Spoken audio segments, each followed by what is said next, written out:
Oh yeah, Squatches, Squatch Seekers in the house. Andre, Jerry in the house. Tell me if you guys can hear me. Yay, nay. One be good enough. Let me know if you hear me. I don't know, man. Just felt like going live. Talk a little bit about this. You see, you can't hear me. Gotcha. Got ya. Okay, thanks. Thanks. See guys. So I've been obsessing about this image. It's quite a hell of an image when you think about it. If you can see what I see. Can you see what I see? And it's hey, I've been working on these been working on well actually I've been we'll see the weekend it turned into working on intros. I just whipped this one up. Didn't put any effort into it. But so first of all, we got Harold. He's gonna be joining us. Is it OCST? Oklahoma Cryptid. Whatever. I'm sorry, Harold. My mind's on other things, but mine's fried, to be honest with you. And I wish it was on drugs, but it's not even close to being that. It's on this image. It's a collection of images.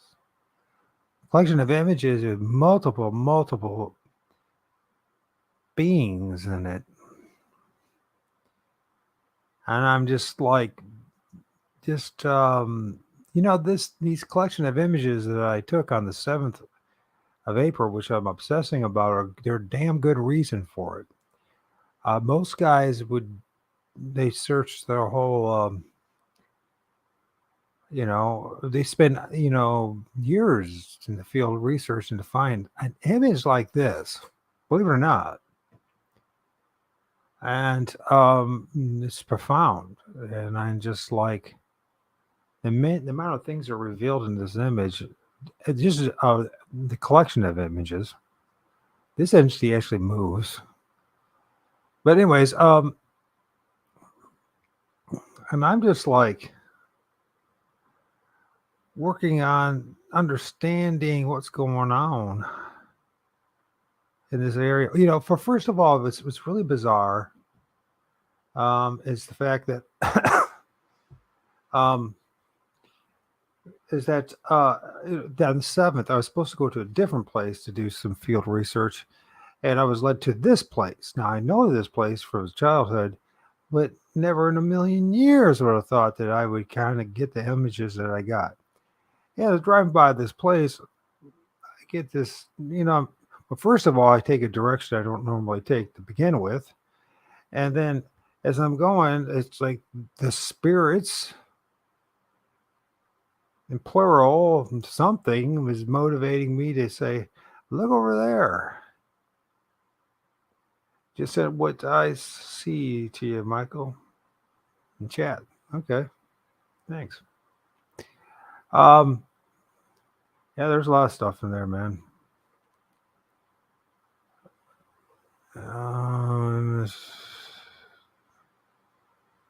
Let's see what we've got here. Exactly. That's the big dude I was looking at. But it's not just one dude. It's a bunch of dudes. But thank you. They're running on the same frequency, same wavelength, man. Cool. Thank you.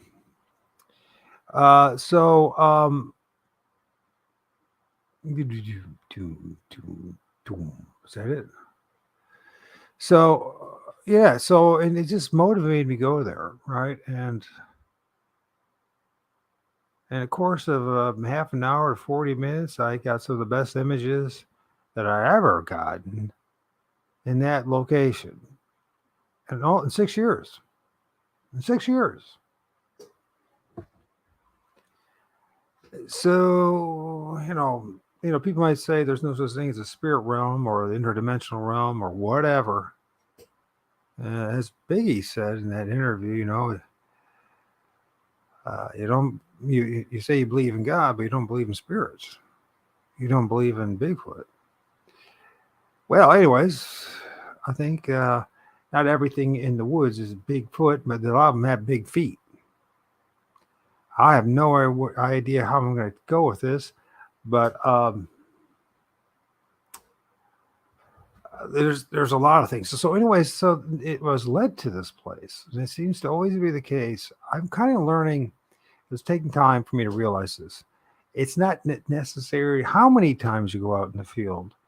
It is what is important, at least for me in my interaction with these things and with the Most High, the Lord of all spirits, and God forbid anybody say anything about that. But if you really want to know how to have these images or have an interaction, I guarantee you're going to have 1,000 times, 1,000,000 times, a big gazillion times more success if you talk to it, the Lord of all spirits, a spirit, the Lord of all spirits, than to these things. I guarantee you that. I'm not dismissing anything that one is doing, but I am saying that from my own personal experience that I work more hard on the images that I get than actually going out of the field. I mean, it's like 1,000%. I'm trying to figure out, sorry about trying to figure out what I'm doing here. Well, first of all, I think I filmed a Wendigo. A Wendigo? Is that how you pronounce that damn thing? And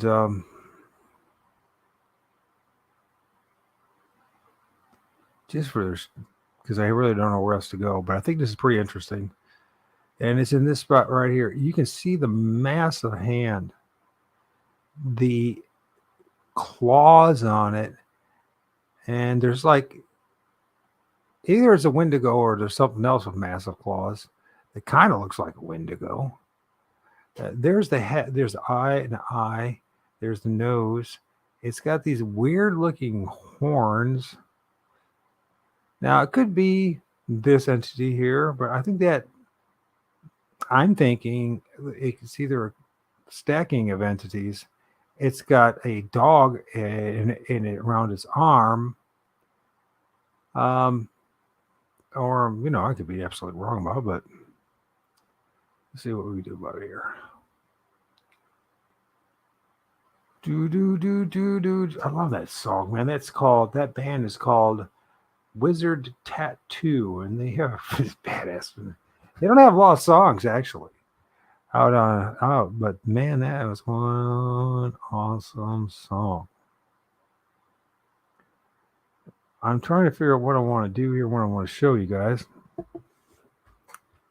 I'm just winging it, and I'm just doing. Oh, by the way, I forgot to even think about. This is, it's you ever those nights when you just can't sleep. So anyways, I'm gonna copy that. It's copied, and if anybody's interested, you believe me when I get myself going here, we're gonna get going. There's some images to share with you. I mean, in this image and the collection of images, I filmed things that look like aliens, things that look like dogmen, things that look like Skeletor, things that look like your worst nightmare. Now, I'm not saying, let's just be honest, well, they're not the prettiest of damn things in the world, and, not to say that I am, I mean, but you know what I'm saying. I mean, they're, yeah, there are certainly an eye to behold, that's for sure. They're,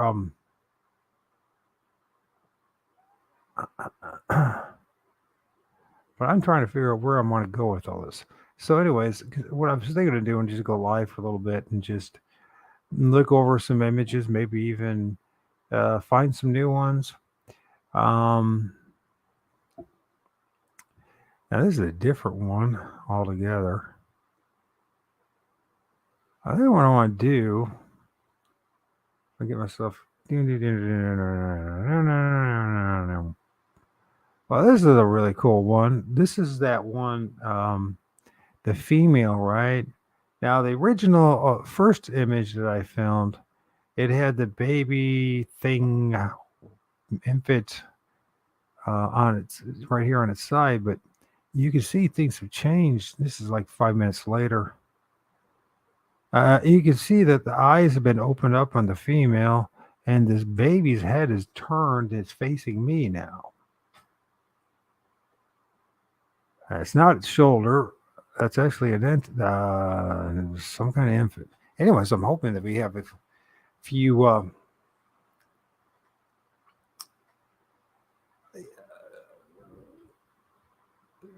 There's a couple of guys I'm looking up. Well, one guy in particular I want to talk to. Look at that skull that it's holding there. If it's even is holding it. But it's just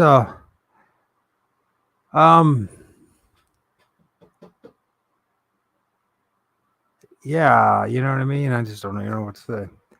I'm brain dead from looking at images all week and making videos. Was supposed to have the boys, which I shouldn't say that because they're my same age, or just about the same age.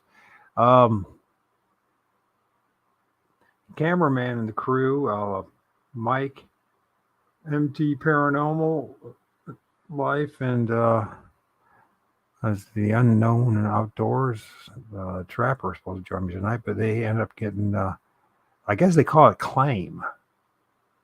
As claim is this whole idea about so somebody asked them to do some investigation in their area or their because they've had a sighting or incident or whatever, and so they got that last night and said, Mike, you care? And I'm like, make it happen, brother, make it happen. I'm sorry. Actually, I didn't even want to show. So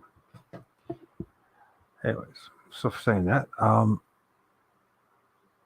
because I'm just too damn tired. Yeah, he looks like Mr. Hornman. I wonder if I should do him. Should I do this guy? Should I work on this one? Or should I just look at a couple of ones I already worked on? I mean, look at Mr. Hornman. Mr. Hornman. Do do do do do do do do do do do do do do. Mr. Hornman.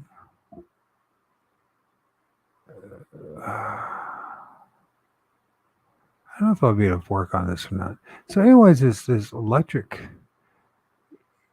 grid, this there's a thing going on in the woods, those trees. The amount of energy, electricity that's generated, EMF, highly.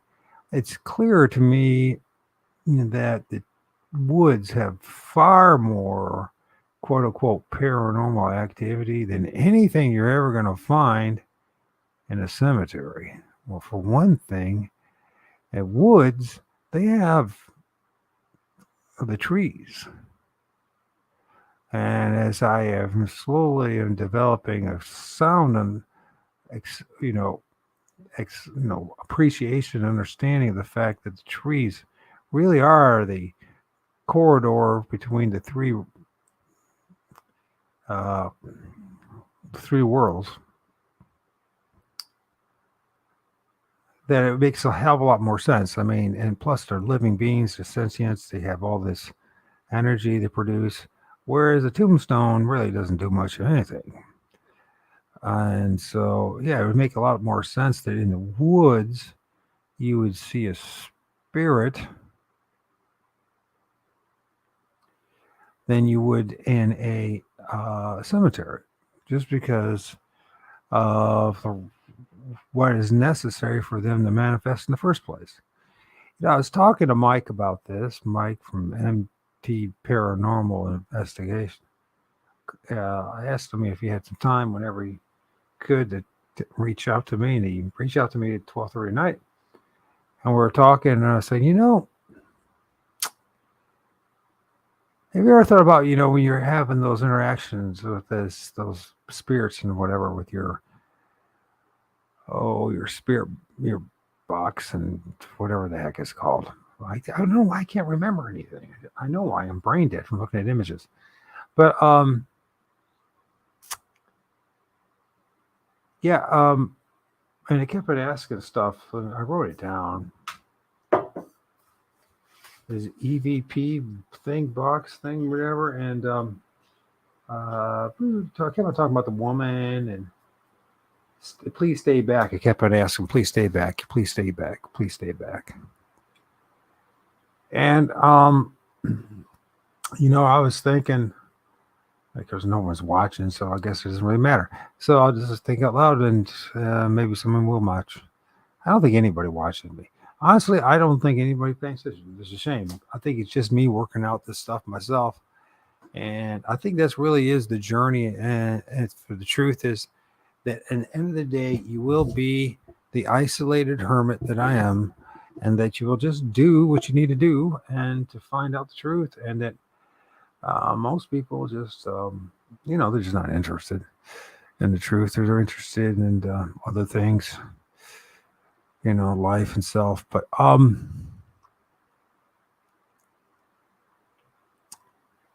I'm all over the place right now. So it's got this like weird thing on his head. I'm calling Mr. Horn Man, but he probably don't even have a horn in his head. He got look like something else on his head instead. Pretty cool looking image though. See if we can get anything out of there. I didn't even got to the Wendigo. I'll get to there at some point. The electricity, energy, and trees all being towards electrical fields getting together, creating this incredible amount of energy. And when we ourselves, as human beings, we create our own toward our own energy field. And when our energy field interacts with their energy field, something happens to them. I think this is the reason why they keep their distance. First and foremost, is because if they don't keep their distance, then what happens is that they lose what little power that they have to even be in the realm at the time. And so it's necessary for them that we keep our distance, or else, you know what I'm saying? It's kind of like we zap their energy and drain their battery, kind of like what happens, how they drain the batteries of, say, flashlights and all that. We as well could do the same thing to them somehow, some way. This is all about this biofrequency, right? This biomagnetic, electromagnetic toward field that we create. And we create these frequencies that affect them. That's why they try to keep their distance from, especially when they're doing their thing at night. And I think that's really what it is. I don't think they're afraid of us as far as, oh my God, they're going to shoot and kill me. You know what I mean? I don't think they even worry about that. I think what they worry about is the fact that, if we get too close to them, it like drains their batteries. Sheldon, what's going on, man? You might be the only one here. But thank you for joining. It's a late night show. Wasn't planning on doing it, Sheldon. I figured I'd talk about some of the images I've been looking at, some of the images I've been working on, what's going on in Site GR and my neck of the woods, figuratively speaking, and literally. And there's more going on than meets the eye, and a lot more. So we're talking right now, or I'm talking about Sheldon, if you've missed it, anybody else, is this whole idea that I'm starting getting the impression that what happens is when we're around these ethereal beings, spirits, entities, because they are of energy and we are of energy, somehow our presence drains their batteries, if you will. It drains them and keeps them from actually, having that physical manifestation. I'm not saying it happens all the times, but I think for a lot of times that's what goes on. Because, you go to these places in the woods or whatever, there is activity going on, right? It's clear that there's activity going on. There's tree structures, tree leaves, all sorts of nonsense. But when human beings are around, it stops, or we don't go, you never see it. And I think the reason it is because we emit a certain amount of frequency that keeps them from manifesting in the flesh. And when you look at there's a couple ways of going about it, and most people don't like my suggestion. I guess is because we're afraid to talk to God and communicate with him. You know what I mean? It's like, oh, come on, man, I don't want to talk about God. Jeez. We'll believe in Bigfoot, but not God. Or we'll believe in God, but we won't believe in Bigfoot. You know what I mean? It's, well, we'll believe in God, but we won't believe in spirits. Or I know a lot of people that, that's their thinking, and I understand where they're coming from, because it's, we are thinking, we have been so heavily indoctrinated through the public school system that we're under, and this really dark system that we live under. This world is not at all what they claim it to be. Not at all. I mean, they lied to us about everything from politics to science to the medical field. It goes on and on and on. And of course, it's necessary for them to hold power. But another thing that they lied to us terribly about was these things that are all over the place in the woods. Now, people say, oh, that's because of the logging industry. And I don't really think so. I think that they were lied to us about these things because of what the potential is as far as them losing their own power. I do believe that they're interacting with some of these things. Maybe not the more malevolent ones, and they'll give them a certain amount of power, if you will, to manipulate us, to deceive us, and so that it can control us, so that they don't have to ever lift up a shovel or make cook a hamburger. You know what I mean? Or lift a hammer, because it's a lot of work. Hard work it drains you out of your body, man. It wiped me out, man. And so, anyways, there's some kind of entity here going on. This is his forehead. You see clear this is one of his eyes. Of course, the nose is missing in half, and then you go down there, and there's something going on. You call it a Bigfoot or not? Yeah, there was a deal struck, Sheldon. 100%, there was a deal struck. That's the reason why a fraction of 1%, or they say 1% owns 99% of the rest of what's going on there. And of course, the whole thing goes back to the Vatican and all that kind of stuff. It's weird how that thing has just morphed and changed before my eyes. It went from this dude right here, right, to now the bigger head right here, right? But if that's a head, then we're now dealing once again with the hands hiding the eyes. It's fascinating, this thing about these little black hands. These little black hands with their fingers, you can almost see the fingers, right? Always hiding the eyes or making it look like they're hiding eyes. I do think that there's something, they got some kind of, they're like the gardeners or some kind of they do something to help these things manifest, to be honest with you. Or keep them from manifesting.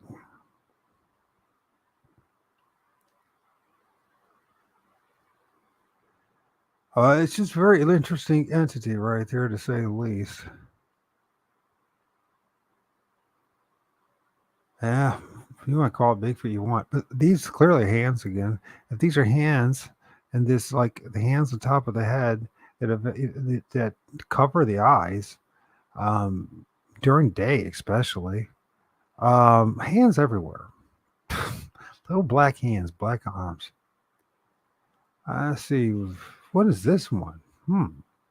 I just, I've taken just little bits and pieces here, I haven't even got to the Wendigo, but if you saw that last video I did, Go For It video, if you listen to it, he paused things, and the very last image is that of the Wendigo. Maybe I should just try to find it. I just so many images, so many entities, so many beings. A lot of them look like Bigfoot, but a lot of them don't really look close to look like Bigfoot.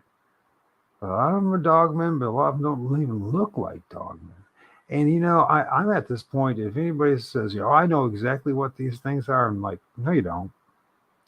I'm sorry to disappoint you. I'm not trying to disrespect you, but no, you don't.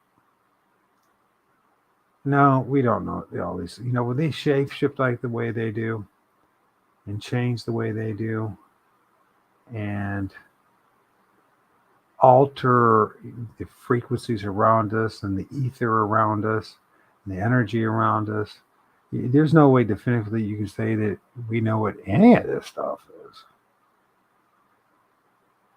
Now, a lot of people don't like to hear that comment. I think it's maybe a pride thing.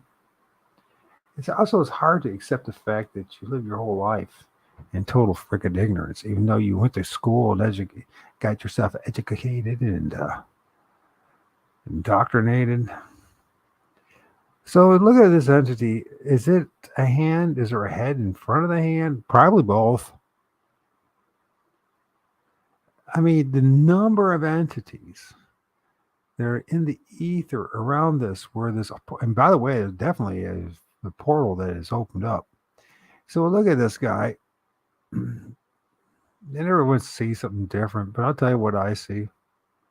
Well, it could be a dog man, could be on his shoulder, but this is like the elbow, and there might be a head manifesting over it, the hand, but you can see the sharp claws on the thing, big paw, and there's the wrist, and I've been proven to be wrong, and this is the head, eye, and the nose. This looks like it's got some funky looking antlers. So what I think, my first guess in all this is, I'm looking at, and I can't say for sure, but I'm looking at a Wendigo with a dog man in front of it. The dog man's head is on its, basically resting where his wrist and his arm meet, right? That right there in that joint. So once again, this would be the dog man, maybe. But I'm not saying it is. It can actually be part of this entity. And then there's this head that does qualify. Oh, at least I've seen many a drawing and artist rendering of a Wendigo. So there's an eye and a nose and some funky looking branches that look an awful lot like funky antlers. And then if you go out and he gets paws and they got these 1, 2, 3, 4, 5, 6, maybe 7, maybe 6. I can't tell you definitively what's what. I haven't seen hands like this before, though. And that looks like for sure a claw. That like possibly a claw. I don't know about these two. This definitely looks like a claw. And something's going on here. Massive. Absolutely massive. Hey, Tar Man. Wow, that's it. Well, they say, is it? Well, it certainly fits what has been presented to us. I don't trust anybody at this point. Any of the experts, after everything that I've witnessed and seen, everything that I've experienced, the fact that I was able to film this stuff the way I've been able to film this stuff, I honestly think, Tarman, that we have been deceived at so many levels that I just like, okay, it could be a Wendigo, but I can't tell you 100% for sure I filmed a Wendigo because, first of all, these things shape shift. They change. But part of it's not them just shape shifting. When you see these things, there are multiple spirits and entities with them. They're never alone. Most of the time in the air or the ether, or you don't see it. You don't film it. But I have had this collection of images I filmed on the 7th. I mean, it's proven to me that these things are multiple layers. How they and I filmed it, and you can tweak the image for one entity to show up and another one to be, in the background and one in the foreground. And assessment, you start to see, wow, these things really do not only stack up, but they also are like blending in with each other. I wonder sometimes, honestly, if they have some kind of relationship with the wind in the air itself, which I wouldn't be shocked at all of that matter. I mean, I know guys that from like Google Earth map or from the air, from these satellites and or satelloons, I should say, in the upper atmosphere, they're filming massive amounts of entities hovering around trees and forests and all that from above. And then reverse, you got guys that are taking their cell phones, P900s, and pointing up in the air and seeing these things manifest and the chemtrails and etc. And I have filmed entities in all places.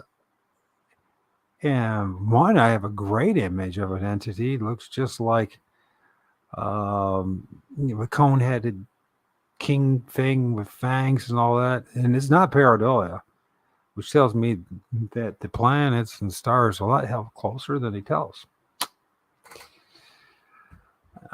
So I don't believe much of anything after everything that I've studied, experienced, what's happened to me in my life in the past 55 years. I think this whole place is a shit show, to be honest with you. I'm starting to appreciate the idea out there of this whole thing called the reincarnation soul trap matrix, in which we're stuck in it, along with these things. And actually, I am actually starting to think that these things that we are filming and the trees and etc. are actually us. Now, hear me out. Nobody knows what our spirits actually look like. We assume that our spirits can look like our physical meat suit, the avatar that we walk in. But there's no truth in any of that. We have no evidence in any of that. It's just all speculation or indoctrination. And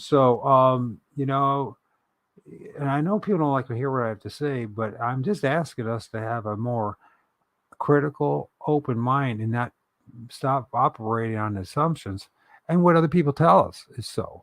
I mean this in all cultures, by the way.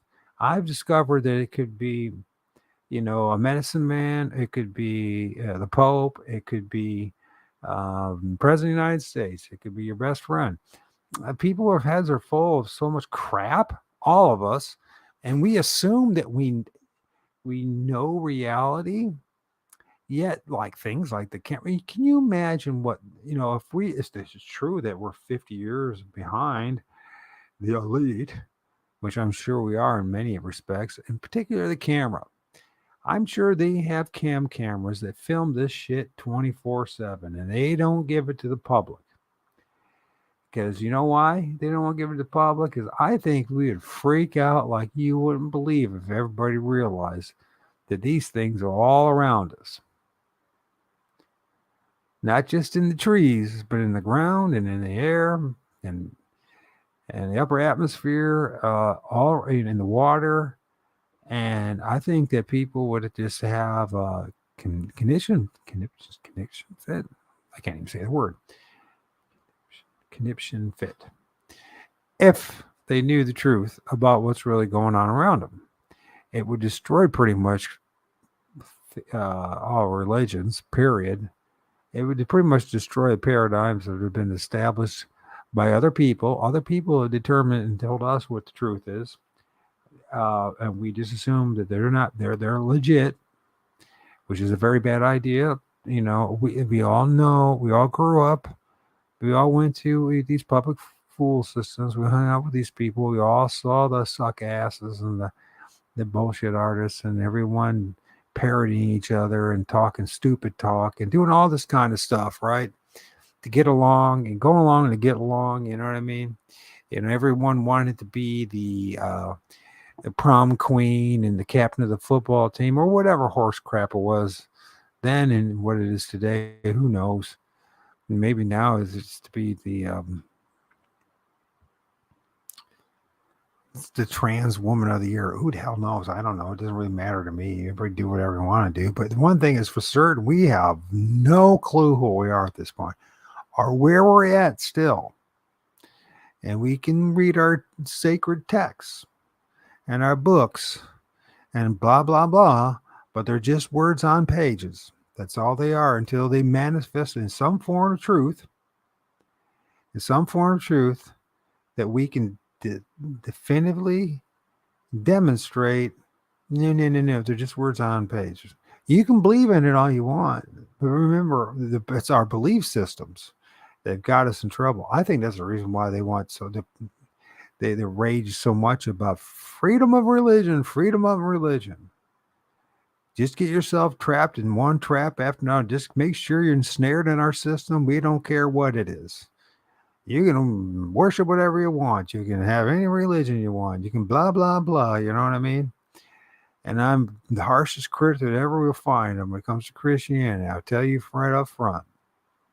Although I call myself the 14 Emerite, which means a Christian hermit, my stance on things is Christianity is 100% just the other side of the coin of Satanism, in my book. It's just two sides of the same coin at this point.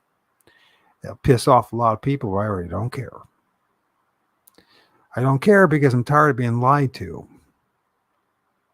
I mean, what's this entity right here? And why is its mouth on this branch? Is that a Bigfoot? Well, I mean, but this a Wendigo with the dog man on his shoulders? Yeah. I seen this thing and I'm like, okay, this in the forest along with Bigfoot. I mean, this is all just one image. Literally, with a portal opening up. I mean, people don't know. I don't think people realize, because maybe they don't do this kind of stuff, so they don't realize how rare it is to get an image, a clear image of anything. I mean that, of anything. It's always blobby and blurry, and this is, is not perfect in any way, shape, or form, but it's one of the better images. I mean, you can clearly see there's some things in this image. And it's not, you cannot in any way honestly call it pareidolia. You have to say there's something there. What it is, I'm not sure, but there's something there or some things there.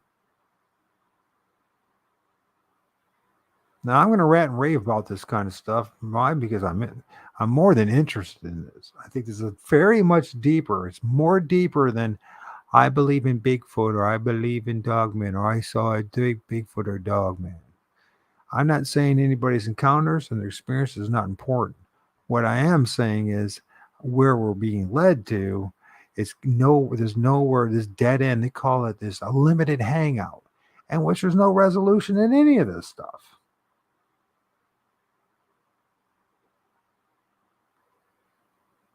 Thanks, my friend. Thanks, my brother. Sheldon, I appreciate that, man. Truly do appreciate that. I really do.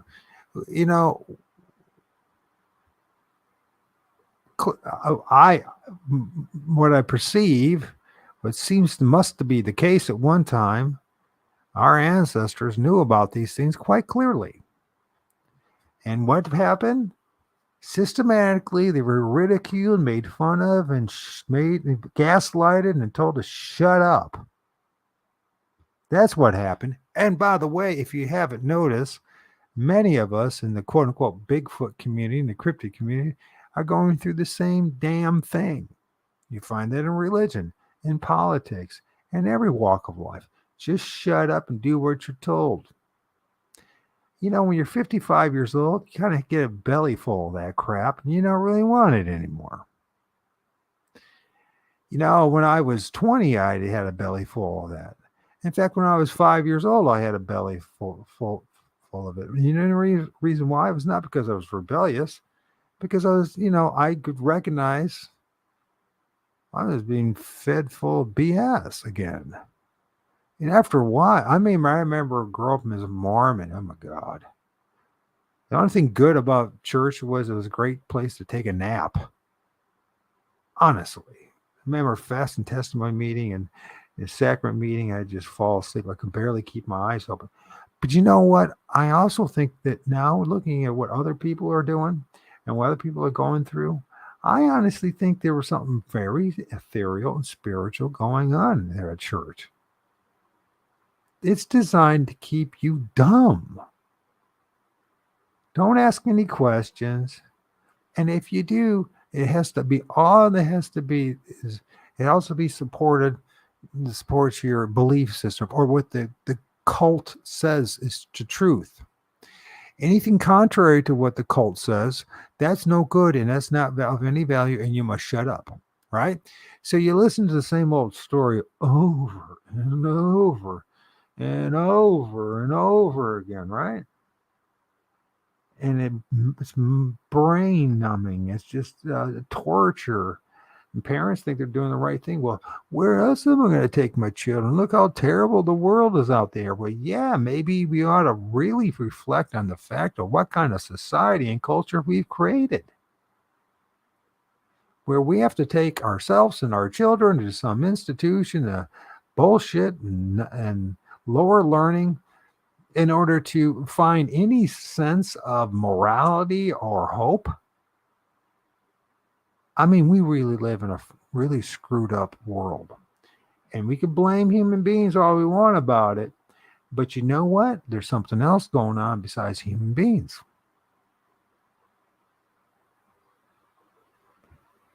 We might have our part in all this, for sure. 100%. But in the end of the day, we've been put in a situation. I hear a lot of people say, well, it's your fault. It's our fault. The reason why things are the wrong problems because it's your fault. Well, first of all, I'm going to explain a few things. You have to know what the problem is first in order to address it. Now, they try to make it's our parents' fault or our fault, and then it goes on to society and blah, blah, blah, and blah, blah, blah, blah, blah, right? It's always our fault. Yet no one ever gives us alternatives. And when they're alternatives, they're just a variation of the same old damn thing. Different words, but the same old storylines. You're bad. You must change. And I'm just like, you know what? The reason probably why we screw up so bad and make such bad decisions is because we're force fed a bunch of bullshit, and then we have to spend the rest of our life trying to cope with it. The first 20 years of your life, you're learning to survive that 20 years. And then it's the next 20 years is to deal with and to overcome the first 20 years. And then the next 40 years, you're reflecting upon the first 40 years. And so by the time it's all said and done, only thing you got anything accomplished is you became a useful tool to the system, made some kids, which are awesome. That's one benefit in life, obviously. Maybe you're lucky enough to even hold on to a relationship and a marriage. Or maybe it's not even a lucky thing. Maybe it's the nightmare of a lifetime. I have no idea. I know one thing is that this whole system is designed to produce a whole bunch of things of what Robert Monroe was told by the spirits in the spirit realm is called loosh. And we seem to be factories of loosh that feed these entities. I do believe that these entities, they feed off our fears. This now goes back to this whole thing about what's going on in the woods and our own presence. When we are demonstrating that we're not afraid in the woods, that we're showing courage, or we're overcoming our fear, what's up, Biggie? If you want to join the conversation, it is open. It's in the very beginning of the chat. You can just follow the directions if you want. So we are basically small batteries producing loosh. In particular, if they get the feed on our the negative frequencies, instead of the positive, right? And then, they can benefit from. But when you're in a more positive state, if something happens, and one of the positive states would be lack of fear. When you're like I was watching Mike of MP Paranormal from last week in his shows, and the entity kept on asking him to stay back. And I was talking to Mike last night about this, and I said, it seems very clear to me that the issue is not that they're afraid of you. What they don't want is the fact that you get too close to drain their energy. Now, the thing was interacting with his electronics and stuff like that. That takes a lot of energy. It like the light. It like the gadget and the noises. You find all over the place where there's a high input or output of electricity, power plants, nuclear power plants, or whatever it may be. Um, substations, and even along your own power lines. I mean, I don't know how people pay attention to those power lines that are above your head. I can't believe how many power lines are over my head these days. Ever since frickin' Wi-Fi and 5 this and 5 that and G this and damn that. You know what it is?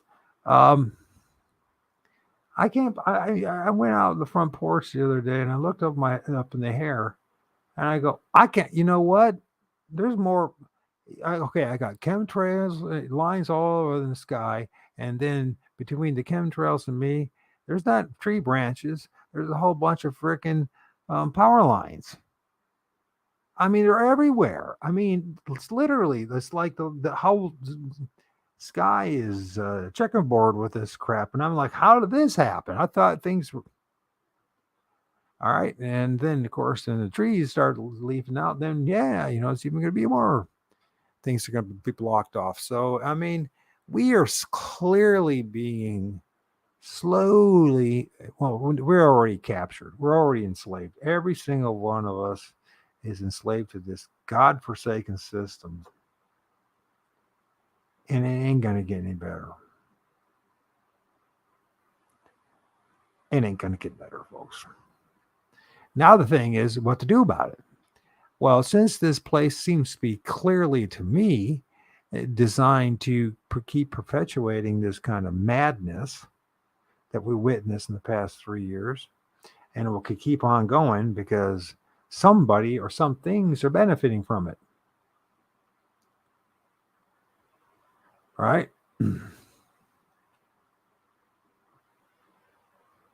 Oh yeah, it's fine. It's up to them, man. It's I got plenty to say and plenty to share. So plenty to say and plenty to share. So I know we had a good talk, me and Harold, Buddy. I'm just calling him Buddy. And Buddy, it was great talk on Thursday. So I say, wow, man, you're a pretty cool dude. I mean, actually, it'd be interesting. I'd like to talk to him about his area in Oklahoma, and just maybe brainstorm for him and help him about where to go to get some good images. Because I mean, they're everywhere. You just got to be the right location. One of the things I discovered too, like in the daytime, if you want clear images, it's certain times of day, certain types of days. Like today, it's 52 degrees where I'm at, but it's cloudy and rainy. I'm not going to film crap. Oh, I might, if I really exercise myself in the spirit realm, I could put myself in a position where I could see something. But quite frankly, I'm not going to do it. So I've learned my lesson about that one. If you don't mess with these things that way, you don't, you know what I mean? It's like the shamanic principles, where if you may help these things manifest, there's a reason for it. And by the way, when you do that and you bring these things forward, maybe it's to scare somebody or it's to trauma. There's a price to pay. And people don't ever talk about that, the price that these shamans have to pay for it. Many of them, I mean, I'm seeing them in the trees. They get stuck in here. A lot of them do. I mean, if you get too dark into this stuff and you start using this stuff to manipulate other people, I don't think people realize, unless they don't care. There are certain groups and always didn't care anyways, and they're more than happy, and they want to be part of the lower world and in the middle world, and are quite happy being stuck in this part of creation. But I don't want to stay here. This place is not my home. This is not my home. This might be your home, but it's not my home. I'm stuck here for the duration of my internment, my sentence, because I truly believe that's where we're at this point. I believe every single one of us are serving some kind of sentence. It might sound really negative, but you mean outside of making love to a beautiful woman and eating a good meal, most of life sucks. And even when you do that, there's a price to pay. So you make love with a beautiful woman and have all this great time and make it feel like you're the man of the year, you know what I mean? Top of the world. And then 9 months later, you're in the hospital and you're looking over your woman and she's having a C-section and having a baby. And you're like, what the hell happened to me? Now you would say, okay, well, that's common sense says, that's what's going to happen. Well, you gentlemen, you know as well as I do that that's not what's operating when things are operating. The last thing that's in the house is common sense. Never going to happen, which is another thing to think about this system that we live under. The question being is, why is it that man loses all his common sense and his sanity in order to get in woman's pants? In its own right, it's a demonstration of how screwed up this place is.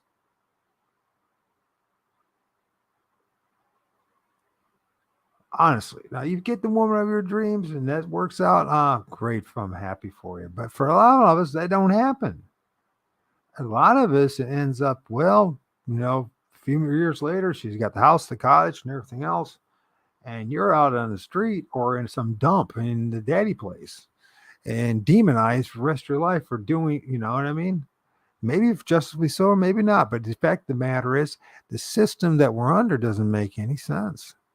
It just produces more and more loose, more and more heartache, more and more pain, more and more suffering. I'm thinking that a lot of these things are us. I am like 90% certain at this point that these things that we call Bigfoot, Dogmen, and all these other cryptids are actually us.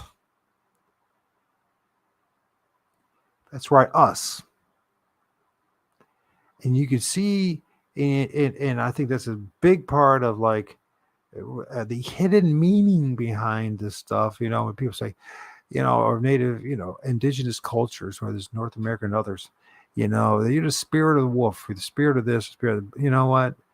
And that's all that's trying to describe our personality. Some people are extremely aggressive. Some people, they couldn't tell you the truth. Their life depended upon it.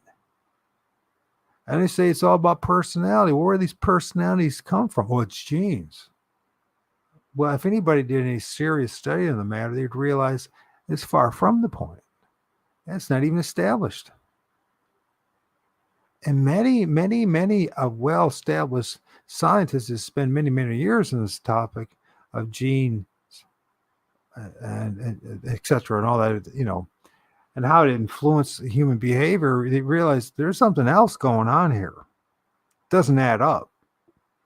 How can you all come from the same gene pool and one guy is the coolest dude there ever was, and the other guys, you know what I mean? He's ready to screw you over and screw your girlfriend and if you could, even your mom, and he's your brother. Think about what I'm saying here, folks. You might say, well, what does this have to do with cryptids and Bigfoot? I think it has a lot to do with it. If you haven't figured it out already, this is us in the spirit realm. We're here. Listen, I've seen videos. Oh, there's one that I just will never forget, and it's not doctored and it's not CGI. It's flat up legit. Of a dude, he's drunk and he passes out. No, he gets hit by lightning. That's the one I shared in one of my videos. And a freaking Bigfoot spirit pops out of him and picks him up and drags him off. They have to get hit by or zapped again by something. I don't think it's lightning. It's something else going on. There's something else going on. There's something, because if it was lightning, it would have lit up the whole damn place. It's just some streak of something pulled and hit him. Guy passes out on the street alley. A Bigfoot spirit thing that looks like a spirit comes out of him and drags him up. Now, listen, This is not something that's new, and a lot of people think this is just fables and fantasy. But all cultures and all for millennia interacted with these things, invited these things to come into them in times of war or whatever, for to give them extra strength and power. He's calling upon the spirits. Well, what the hell do you think they were calling on? You think they were calling on little fat boy, naked boys, cherubs with wings?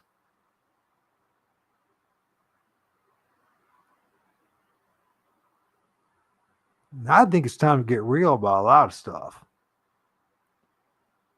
And as far as this and going to the next level of understanding this stuff, and one thing, I mean, we got to throw out pretty much the baby and the bathwater when it comes to the scripted BS and what's been going on and who's been the main narrators and captains of the sinking ship. Now I know I'm going to piss off a lot of people, but I really don't care. You know why I don't care? Because I have spent 50 freaking 5 years in this dungeon being lied to about just about everything. And it's not just me, it's you too. The only difference is, it seems with me, is I don't have a problem belly aching about it and saying, do something about it. First thing, in order to do anything about anything, you got to recognize the fact that the circumstances and the problem that you're under or dealing with. Are these things demons? I don't think so.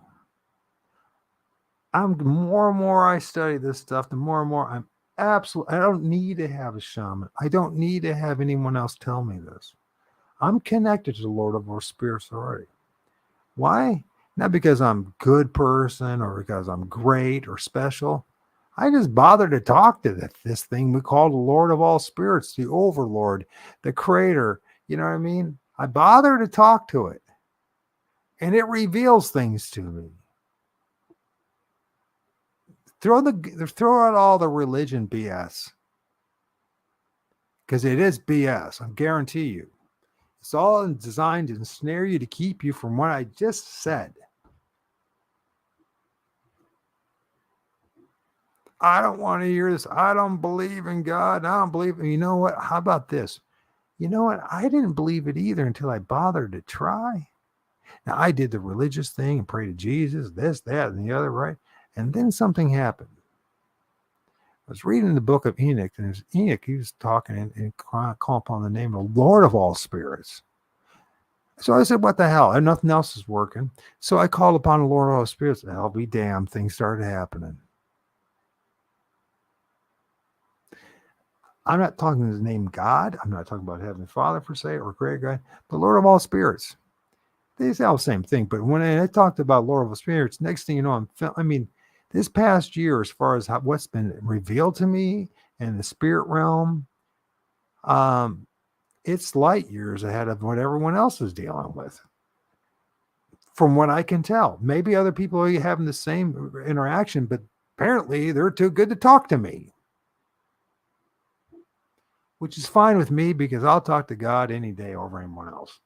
So, and wouldn't you? I mean, if you knew where the source was and you just bothered to do it and you said, okay, well, I'm going to try to do this. No, I'm not talking about all this religious nonsense and getting on your knees and written prayer in the morning, and this and that. And I'm talking actually talk to the Lord of all spirits. Ask him how his day is. Ask him to reveal the truth to it. Ask him to reveal the truth to you. He's going to create situations. I'm telling you, when I went to this site with all these images, I wasn't planning on going there. Something led me there. There was no, okay, we're going to go, let's go Bigfoot, let's go do some field research this Friday. Guys, let's go do it. I'm not knocking anybody. I'm not knocking anybody. I'm telling you what happened to me. And if it happened to me, it can clearly happen to you. Because I'm a dullard. There's nothing special about me. I'm beyond below average. And if that could happen to me, that'll happen to anybody.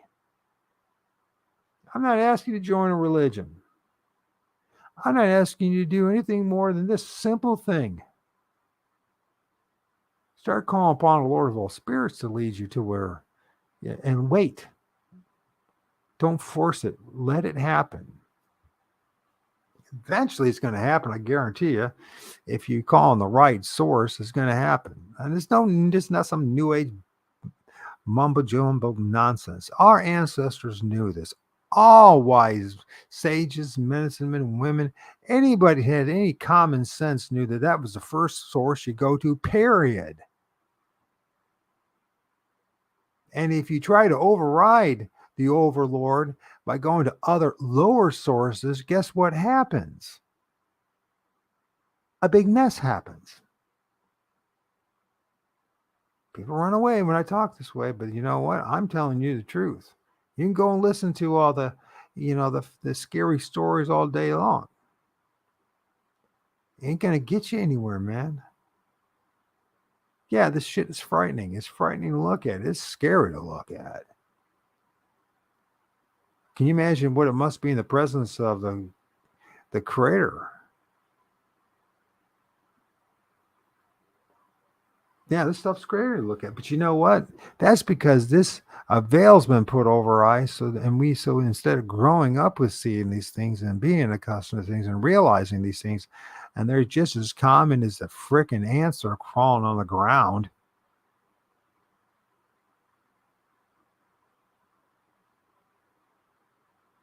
Just as we are. Now you can disagree with me all you want. That's quite reasonable, by the way. I just asked you to challenge me. Now, challenging me, leafing through a book is not going to work, man. Challenging me is going to your, an elder, or whether it's church or wherever it may be, or the spiritual guide of your life. This ain't gonna work. You're just barfing out. You're just regurgitating, parroting what somebody else has told you is the truth. I mean, look at that freaking hand. It's actually got a freaking head on it. And if you look really closely, it almost looks like a Bigfoot head with his tongue sticking out. Now, you tell me that ain't frightening. I don't know. So we got something that looks like a Wendigo, but the Wendigo seems to have a pet dog man on his shoulder, and just for fun, and we'll have something that looks like a Bigfoot covering its hand. Why is this happening? Because we're dealing with spirits. And they're projecting they're on top of each other. And for some way, somehow, through the energy, the frequency of those trees, they're able to manifest through the camera. You can see it popping, peeping, whatever. And if anybody thinks they really understand what that's going on, I'd love to talk to you about it. I want to talk to you about it. Does this mean we should be afraid of the forest? No, I don't think so. I think, but also you should be very conscious about what your thoughts are, what your intents are. And here's another thing too. I remember as a young man tromping around the woods and all the crazy thoughts I had, whether it was sexual perversion or anger or whatever. It wasn't always, but when it did happen, it was like, what the hell? And how did it happen? I mean, worse than it normally does, say, when you're in your humble little sarcophagus, your house, your box that you live in. How come we have to live in a box anyways? What's wrong with this creation?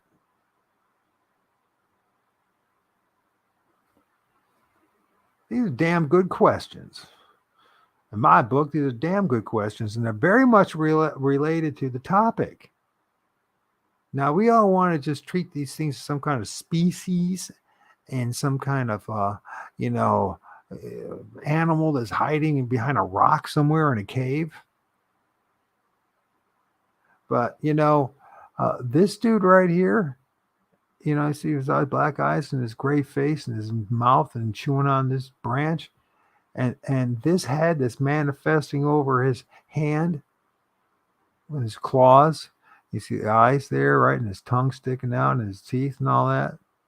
and Mr. Doggy Dog or whatever the hell it is in his shoulders or on his arm. Yeah, these are not flesh and blood animals. If they were really, I mean, and we call these things people for a reason, I believe, because they're us. We look at the tree structures and everything that they're doing in the axis, and that's what our ancestors did here. Flat out, it's proven, it's documented, it's overwhelming historical evidence that that's what they did. I brought this up before, I bring it up again. These trees, teepee structures, right? These trees, or what would they do? And logically so, when they're going from one place to another, traveling with the seasons, instead of staking all these big giant freaking long trees with them from place to place to go, what they would do is they would stack them in certain places, lean them against a tree, and they would have structures and tree leans that lead them to the trees, these straightened poles, so they can make not only their what we call teepees and all this other kind of stuff, but it was just practical. You would not in a million years carries this shit around all over the place. It would slow you down a million. It'd be a nightmare.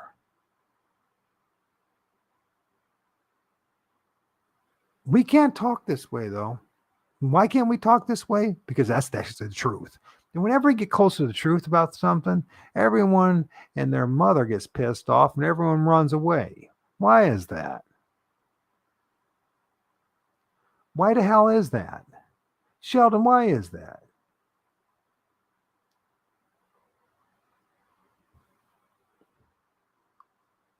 If you're still there, Sheldon, why is that we can't talk about this stuff? And when we do talk about this stuff, a guy like me sounds like an arrogant jerk for telling the truth.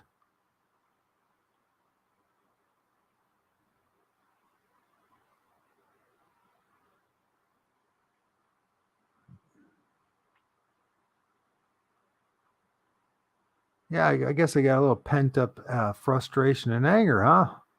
Got some issues. Damn right I do. I got some issues. As I said before, I'm tired of being lied to. I'm tired of all the speculation and the half truths and the wondering and what the hell's going on. I know. I mean, some people like to live in the confusion. They love it. How many of these entities that I've filmed in the woods look just like Native Americans?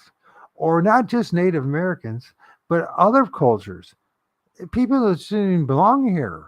People from supposedly in the Middle East and in Asia Minor, and some of you from Africa. What's going on here? Well, they breeded with the human beings. Sure to hell did, because they are human beings.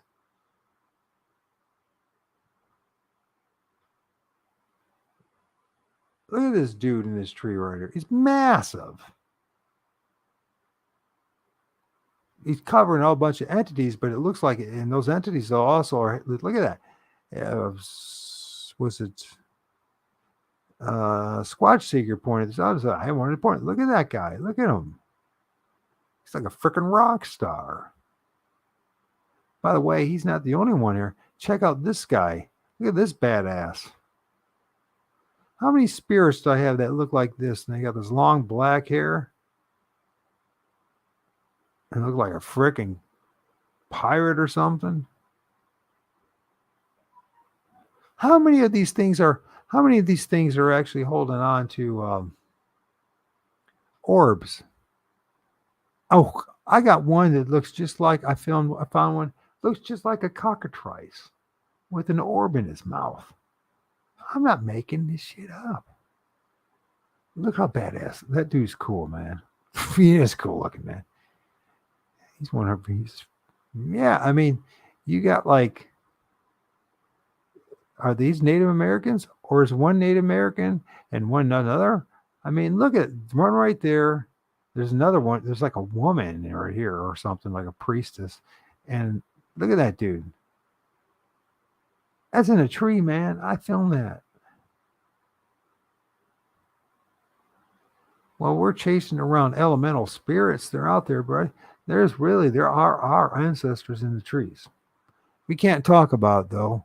We can't talk about these things. If you talk about these things, then you're just a jerk or you're a tattletale or something. I don't know what it is, what the issue is, but apparently we can't talk about it. Oh, my favorite thing, of course, is the old pareidolia bullshit. And at this point, if anyone can buy this and it's going down our path, you're stupid. That's all I got to say. Go do some you know what? It takes literally 5 minutes to study what pareidolia is on Google, and they'll clearly show you a couple knobs on a tree for eyes and some whatever, and it's you clearly. This is not pareidolia.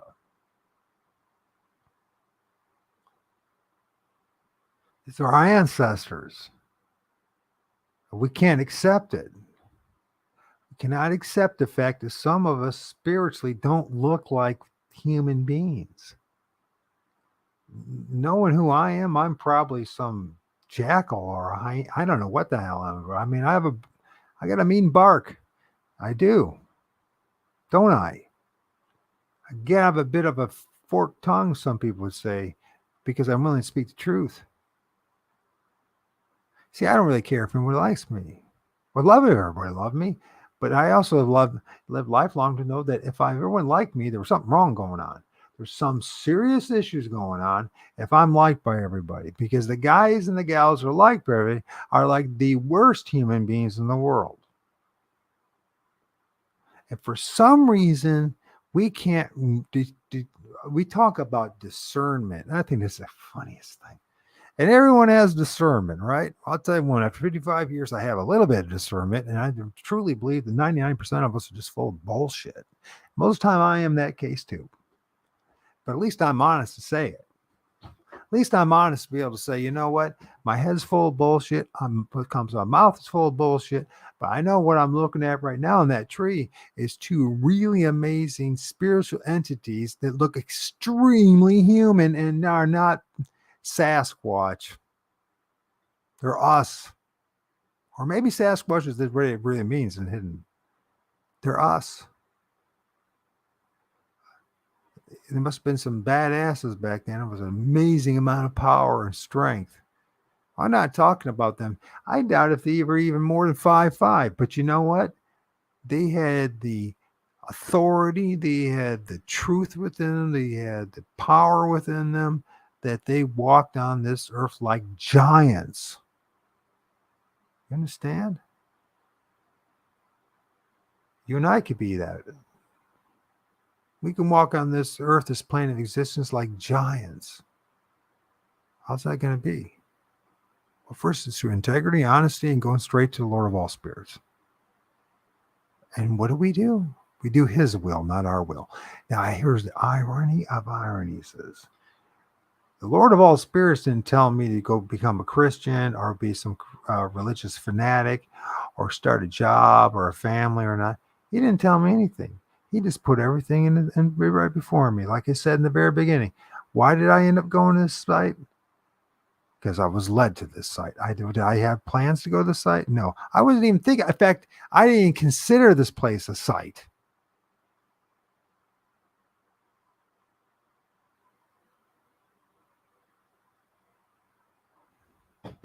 Sorry if I get on my high horse, but you know, I mean, it's like shit. You go over somewhere else, there'll be 200, 300, 500 people watching, and you're like, and it's like there's nothing happening. Why would we all? I know it's entertaining and all that, but man, I mean, if you're a real man, I think you would really want something a little more, or a woman, you want something real more than just being entertained all the time. But that's what's happened to us. We've become extended adolescence is actually taken over us. It's in the form of drug is what it is. We get high to escape this place. We get drunk to escape this place. We have sex or sex, and it goes on. It's just to escape this place. Why are we escaping this place? I tell you why. Is because they turn us into a bunch of morons. We don't know our reality. This is our reality. I'm pointing it out right there. This is not CGI. This is not AI. I freaking filmed this. And this is our this is a mile and a half from where I'm sitting right now. Why was it so easy for me to do that? Is it because Mike Adams is special? Hell no. I'm nobody beyond nobodies. That's because Lord of Spirits wanted it to happen. And because I asked him to reveal to me.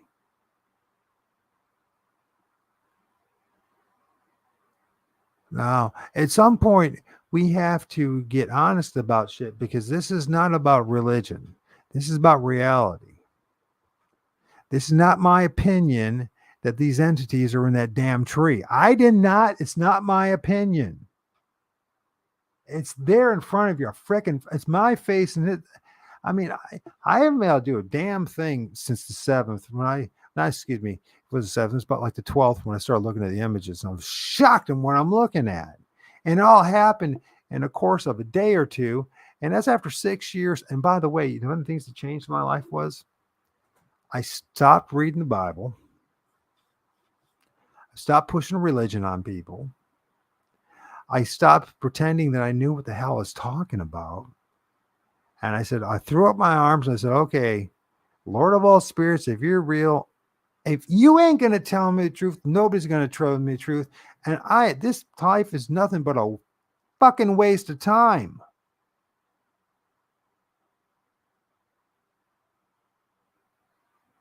You know what happened? You're seeing what happened.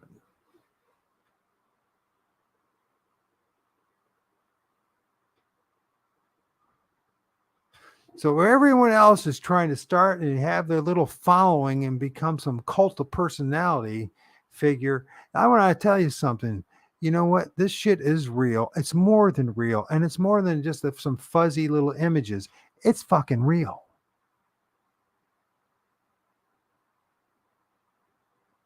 And I'm not going to apologize by my coarse language. I'm 55 years old. If I want to swear, I'll swear. I don't give a damn.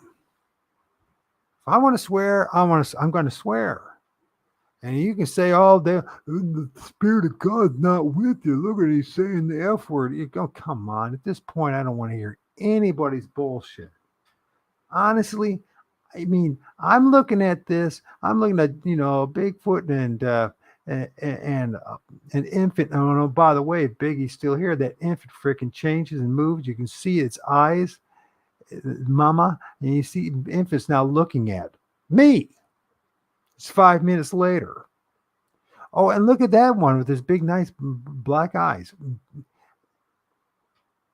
Can you imagine staring at an entity with those kind of eyes? If you would have stared at an entity like that with those kind of eyes, at first, you know what? Those eyes are so powerful that you would pretty much just stop and go, wow. Almost in a seducing kind of way. Probably, God knows how screwed up we are. We probably would be. People probably want to hump the damn thing. But you know what? There it is. It's looking right at you. That video I shared with you guys, if you'd stop it and actually look, I know it's fast-paced, couple minutes, but you pause it and listen to the message. It's a message to anybody who wants to know the truth and wants to be sincere and honest to who they are and be authentic.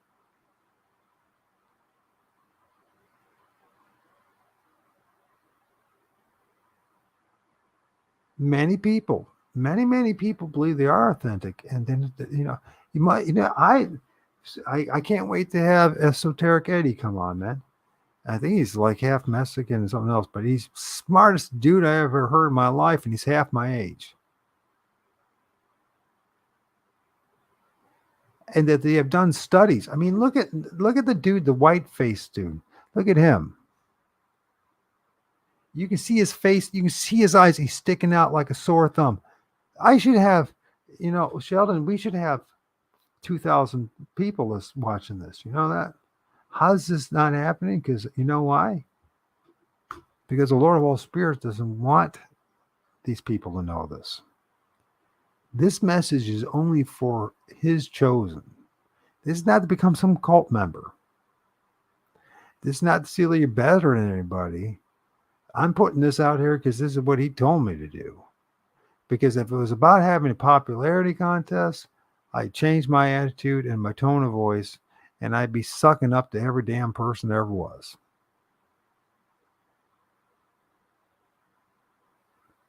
I ain't going to be that person. Why? I know why. Tell me, Sheldon, tell us. I'll tell you why, because you know what? Here's another thing. Yeah, most people don't realize this, but you might be one of those people that has an internal dialogue going on in your head, right? You're talking to somebody, you have an argument with yourself, or with somebody that you heard said something that pissed you off, or whatever.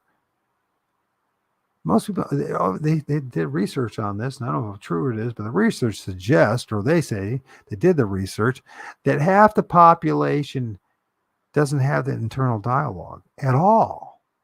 They really are zombies already. I mean, look at this stuff. Look at that entity right there, and then look at that guy over here. I mean, it's amazing what's going on in this image. There's that dude with his crown again, Mr. Tree Man with the crown. I think he's one of the higher ups, or he is a Lord of all spirits in this area. There's an image of my best friend, one of my friends growing up, Rick Stokes. He had one eye, he had like eye deformation, and we were out in the woods all the time around the area and hunted and trapped and all that kind of stuff. And you can't do anything anymore because they had to put a bunch of, throwaway houses up.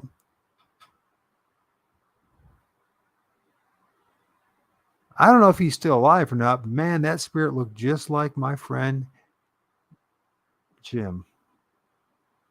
Did I say Jim? Rick Stokes. Rick.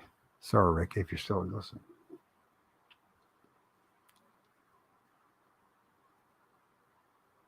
Yeah, I believe so. I mean, it has to be. Sheldon has to be. It absolutely has to be.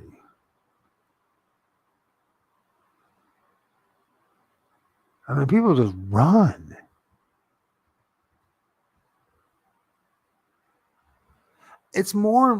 I mean, there's guys on TikTok, they do the same thing every night and every day. They walk around this one, in a farm woods.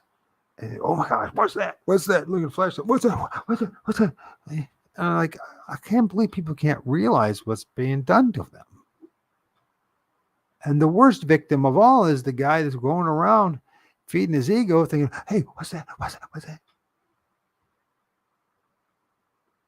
I'm telling you, you want to see a Bigfoot? You want to see a Bigfoot? Anybody want to see a Bigfoot? Guess who's going to let you see the Bigfoot?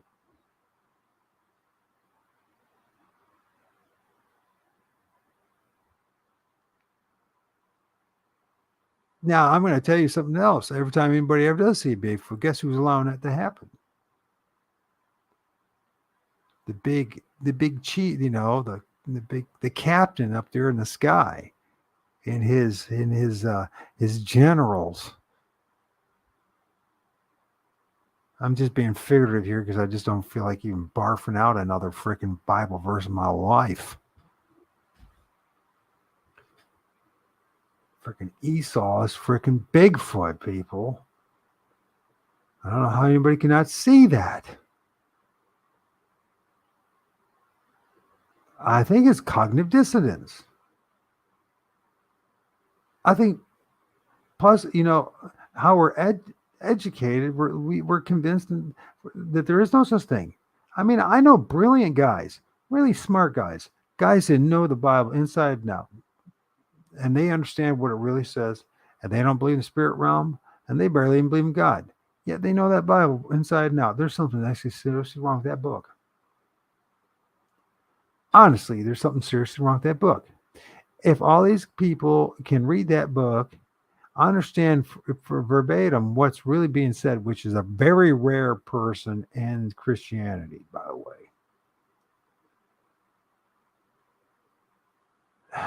I mean, here's this. So here's this dude right here. But even more weird, and I haven't even worked on it yet, right? So is this his kill for the day and spiritually? I mean, what's this entity right here in the tree? Some would say this dog man. Okay, we'll call it a dog man. What the hell?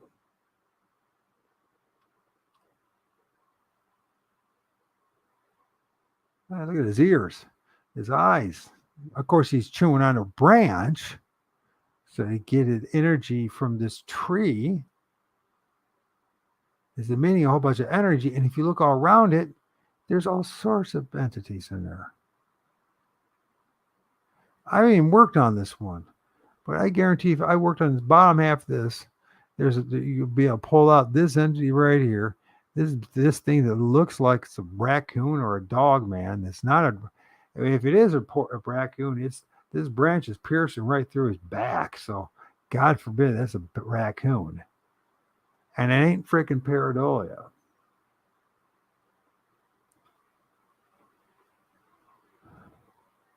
Now, do you seem like I'm being a jerk? I'm sorry.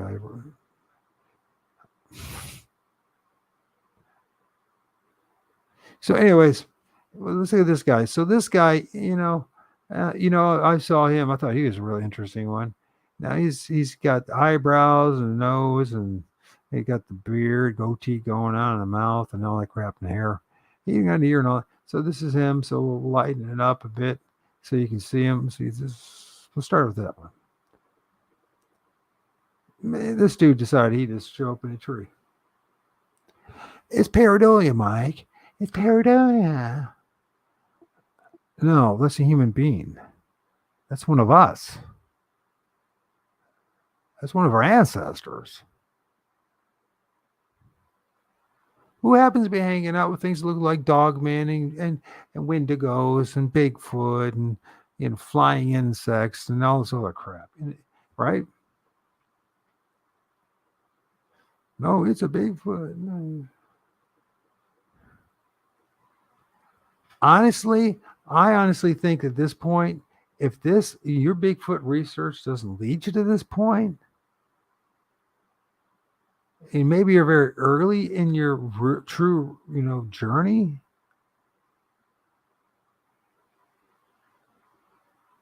but if you don't get to this point, you're trapped. So, you got his little hand around here, he got his hand here.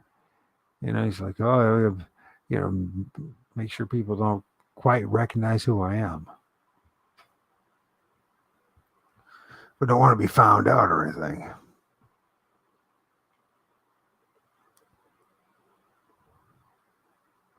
That guy right there is so badass. This is one of the coolest images, and there's a better one, actually. Lots of better ones. But this one saw it right here. There was so much going on in this tree right here. It's just amazing. It's in that video, and it's like, I get 6 likes, and nobody knows what the hell they're looking at. So you got this one right here with his black eyes. It's a dog man. Okay, it's a dog man. What the hell?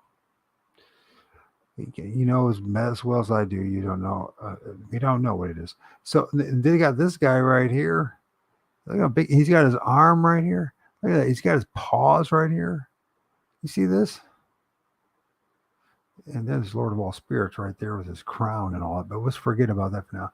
Let's look at this dude right here. There's his nose, his mouth, and his teeth. He's got big old paws, if that's his paws at all. We go down a little. Of course, we got things going on outside. Look at that. It's a beautiful image of whatever the hell this thing with his black eyes.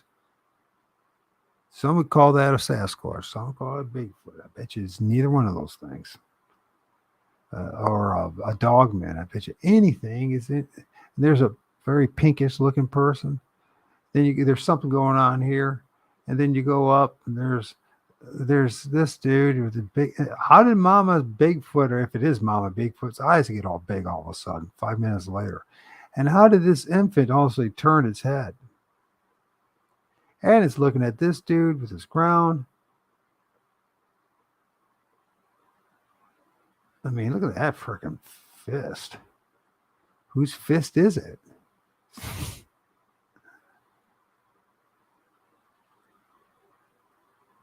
I mean, that's such a cool. Look how that. You see, it's not clear enough. I'm sorry. It's a spirit. I can't help it. They don't. You know. I'm sorry. They just don't sit around for family photos. They just don't do it. And they're not going to do it for me. And they're not going to do it for you. Unless God, the Lord of all spirits, wills it, and you really, really want it. And I mean, if you have this experience, you know what? It will be because the Lord of all spirits said so is going to happen. Look at the head above it. Eye there and eye there. Very ethereal going in and out. One right here, very ethereal going out. Multiple spirits around the trees. Multiple. This is a badass image. I mean, look at this. Looks like an album cover or something. You know what I mean? Portal in the background forming. You got the big old entity right there.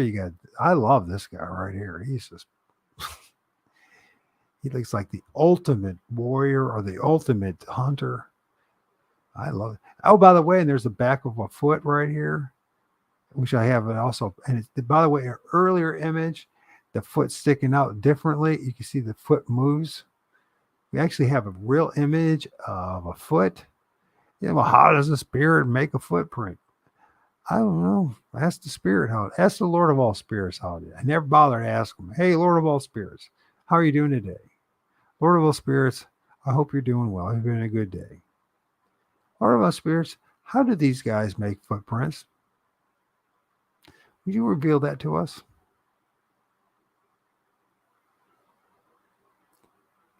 And if you don't want to do it, you're still Lord of all spirits, and so is. Help us do your will. And help us to realize it's not going to church on Sunday. So, anyways, so you get this big, massive dude right here, right? There's another one right here. But this dude, I mean, I wish I didn't have that stamped. It doesn't block too much, but I wish he was more manifest because he's got like the jet black hair. He's got like one hell of a set of hair. Look at that black hair, and it flows over here. And he's got the one eye, and then the other eyes are, it's right there. I mean, that's one badass warrior. That's what it is. It's not Bigfoot. That's a human being. That's one of us. And that's right. They hang out with the quote unquote Bigfoot and the dogmen and the Wendigos and the little people because we're all them. They are us. When we say they're people, it's because they're us. No, it can't be so. My pastor said otherwise. The priest said otherwise. Well, you know what? You live in a culture of liars. We all live in a culture of deception. So if they say that we look like little cherubs or we look like ourselves in the spirit realm, just count on it. They probably all look like rodents, or rats, or little gerbil, or something else other than freaking what they're saying because we're listening to a bunch of idiots. But the one thing they're really clever at doing is maintaining, keeping the status quo, not losing their job, their position. There's a lot at stake. I mean, what kind of entity is this? You can see the foot here and all, and it was another Bigfoot. I don't think it's Bigfoot. You can say it's Bigfoot. Might have Bigfoot, but it's not anything that people claim a Bigfoot is. That is, if I were to have an album cover again, if I was in a band, this would be it, man. This is the bad. I love it, man. That dude right there. Anyways, I always get to this cockatrice, this thing that's I got a mouth around as an orb. Yeah. So I have to go see a doctor in the morning. For my MS. And then it's not going to be. I've been. Let's put life has been on hold because of these images. If these were your images, if you filmed this and you were that and it happened to you, I guarantee you your life would be on hold too. You'd be going, what the hell am I looking at? I spend hours upon hours looking at these images trying to figure out what the hell I'm looking at.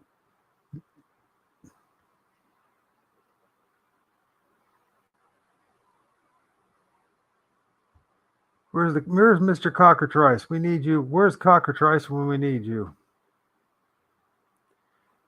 Which is interesting. It is brought in the Bible, and it talks about the eggs of the cockatrice. I think the eggs of the cockatrice are actually orbs. What? Where do you get that? That's not in the Bible. That's right. You're absolutely right. I didn't get in the Bible. I decided, maybe it's best to go somewhere else. Since it's nothing but confusion comes out of there on an endless basis, and everyone walks around all arrogantly, and oh yeah, I got it all figured out, and we don't got nothing figured out, except one thing: we know how to argue about nothing. Is this Mr. Cockatrice?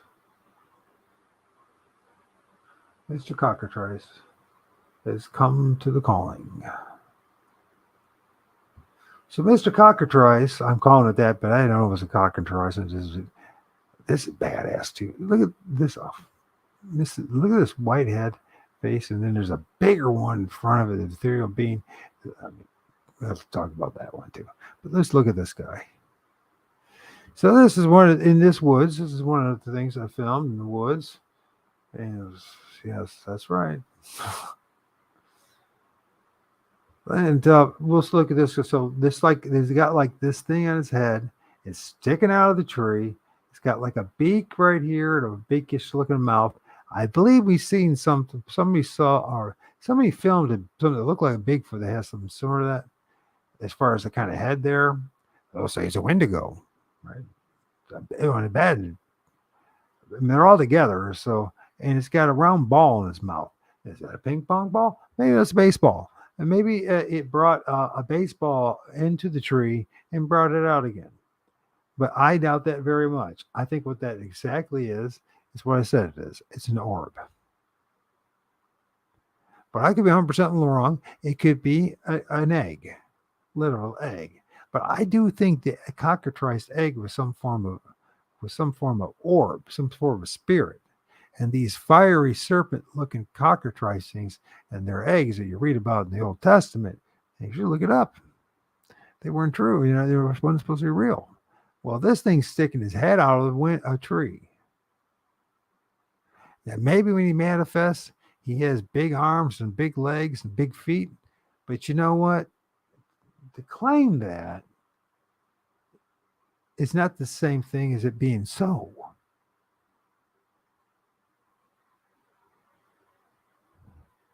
If this journey doesn't humble the shit out of you and realize how little you know and how little of you are as far as your position and status in this place,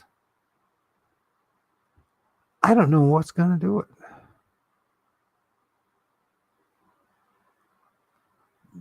There's no animal in my neck of the woods, figuratively speaking, that looks like that can pop his head out of the tree and have his big mouthful of looks like a giant golf ball or baseball or softball, or God knows what it is.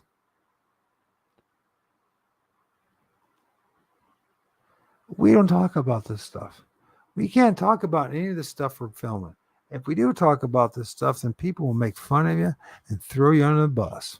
You will never be on anybody's show. I guarantee you'll never be on anybody's show. I like my neurologist is like, he doesn't really push. I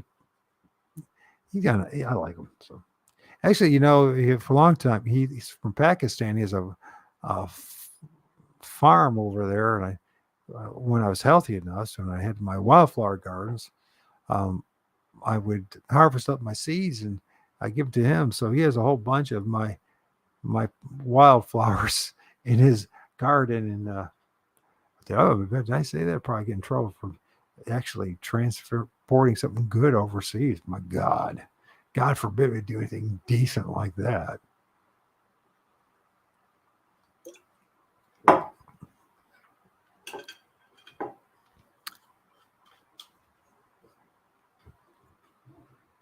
We can't talk about this stuff. Everything has to be a Bigfoot. Everything has to be a Bigfoot or Dogman or once in a while Wendigo. Well, I just proved in one image alone, that there's this thing, there's a Wendigo in it, there's giant Bigfoot and giant Indian spirits, and those Indian spirits are badass. The one dude's cool looking as you probably. I mean, talk about a rock star, man.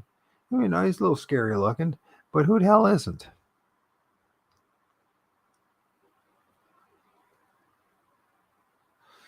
Yeah.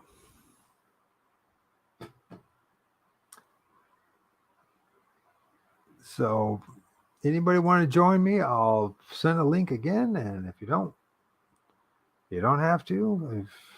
Well, what I will do, I know it's getting late, but I'm on a roll. I'll probably go for another hour just because I won't be able to sleep. Anyways, because this past 2 weeks, I haven't really slept much.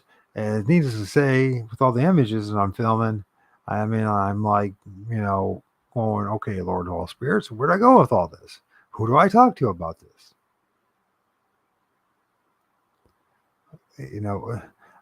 Do I make another video of a bunch of images and nobody freaking recognizes what's going on? What good is that going to do anybody? I don't know. I mean, should I start drinking again, God? I'm just joking. I haven't drank in almost 2 decades. Actually, it's not true. I had once or twice, I had a glass of wine, which I never finished the glass of wine because I started learning how to listen to my body, and it's just, ugh, my body feels like it's being poisoned, and I'm not doing this. That's when I discovered I wasn't an alcoholic. I was a drunk. Well, let's see what's going on here in this shadowy world. Let's play around with this, and then a little bit, and then we'll play some music, take a break, and then I'll probably probably 3 in the morning.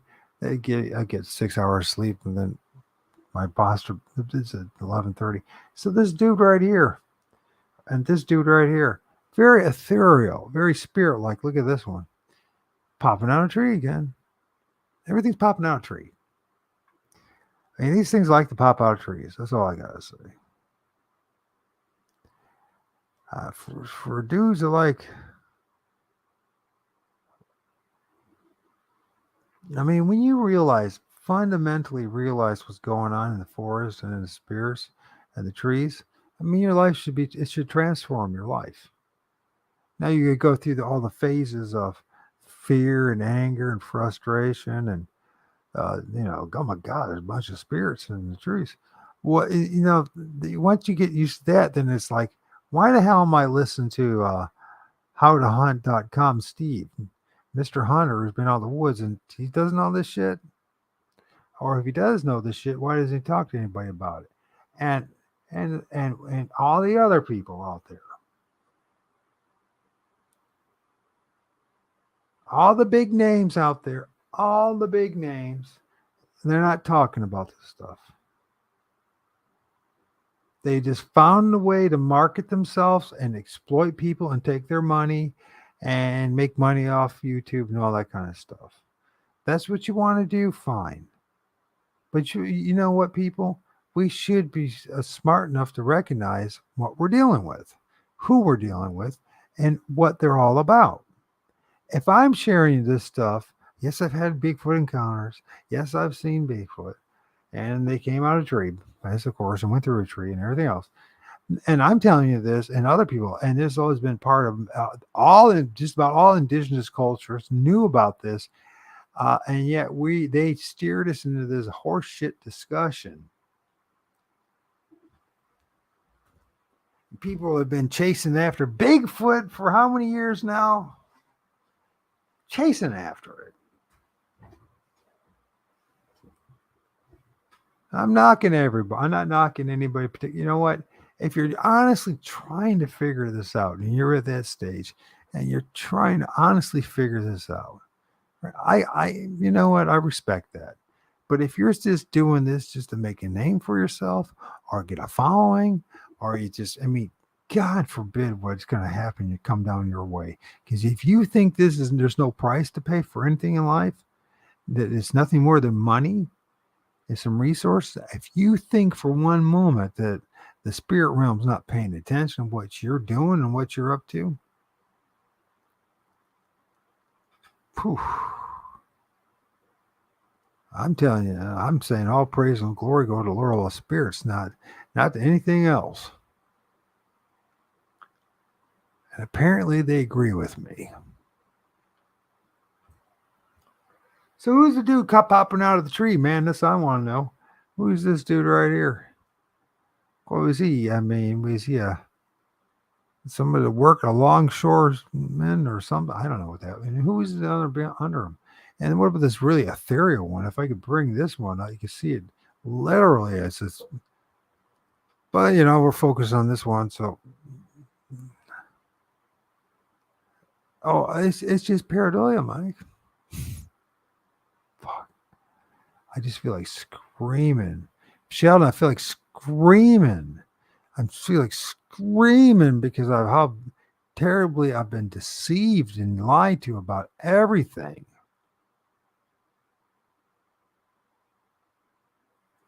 And how hard it is to find any information. But you know what? At the same token, I shouldn't be that way because I finally found the secret. I finally found the Rosetta Stone to understanding truth. It doesn't come from a book. It doesn't come from another human being. It comes from the Lord of all spirits. When I called upon the Lord of all spirits, guess what? I started seeing spirits and started feeling Bigfoot and started seeing all these things. Well, yeah, that's a magical recipe, I say.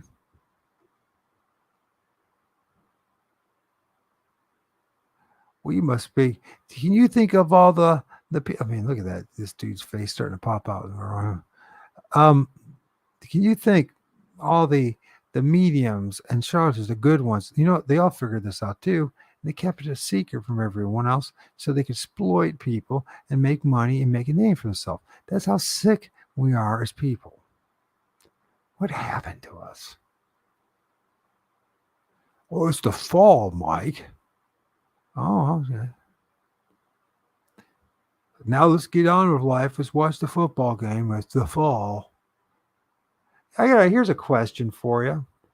Most people say God didn't create evil, right? And these people believe in the Bible, right, Sheldon?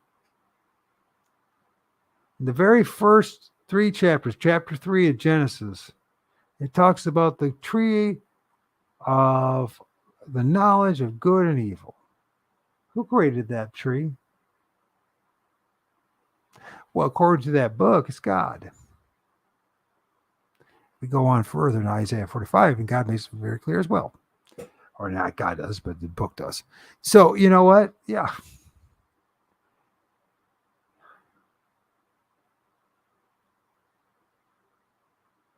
Yeah, I mean, you know what, Sheldon, though?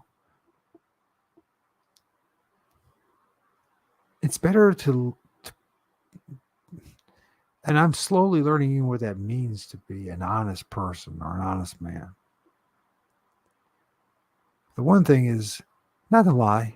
And when you screw up, make your amends, telling yourself, swallow crow, and move on. And people are going to look at you all sorts of ways. And people are going to judge you for all sorts of reasons. And people are going to think they really do understand what's really going on. And I discovered something they don't. But remember, they don't. And I said people. That means I'm one of them. We don't understand what's going on.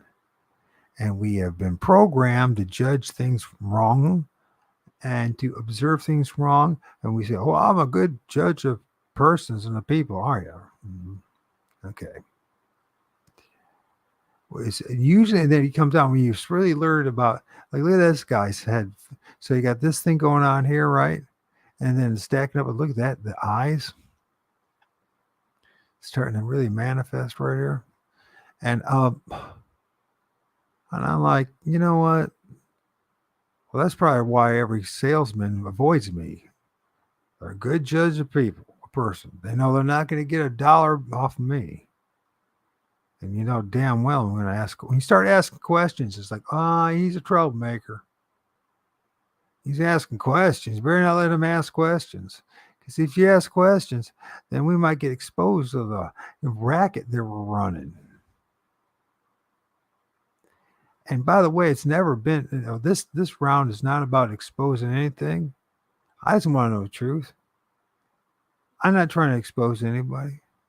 I'm not trying to ruin anybody's life. You go do whatever you want to do. I just want to know the truth. I want to get out of this joint. I want to go back to Lord of all spirits. I want to be with him. And that's where I want to be. Because that's my hope is that there might be some honesty and truth there. Because honestly, I'm being redundant there, but if without honesty, there is nothing. This is all an illusion. It really is an illusion. Sure, taking a piss and the poop and having sex and then getting up and and putting on your boots in the morning or your pants in the morning. Sure, that's not an illusion, but that's only temporary and it's part of this illusion that this is what it's all about. This is it. When in reality, is this place is much, much more intense, much, much more magical, and somehow as we have the scales over our eyes are so bad, and something or some things are benefiting from the scales over our eyes. And it's not just the Pope, and it's not just Bill Gates, and it's not just Knights of Columbus and Knights of Malta, and it's not just the rabbis over there. And it's there's something that's bigger and that's manipulating this whole place and causing this to happen and allowing this to happen, this confusion to happen. And you know what's the most disturbing thing of all is when you realize how bad the confusion is, and you're talking to someone and they think they're not confused. They really don't believe that they're confused. And we start pointing out stuff and how, it's so confused. Well, no, I learned it in a book and I learned it at school and I went to college and the priest told me it's true. And I go, well, can you prove any of that? Well, here's the book. Here's what they said. It's no. Can you prove to me that it's true? And you know what happens every single freaking time? People lose their freaking minds is what they do, and they feel like you're attacking them instead of actually, hey, let's work this out together and let's try to figure out what the truth actually is. No, you're talking about, if you by focusing on the truth, that means that I'm going to find out that I've been wrong about all this stuff my whole life, not realizing that that is one of the greatest blessings in life, is when you realize you've been wrong about everything your whole life. Okay, so God, now I've been wrong my whole life. So now it's time for me to go to you and say, you know what, you're the Lord of all spirits, you're the one who knows everything. Tell me what the truth is. Because nobody else knows what they're talking about, including me.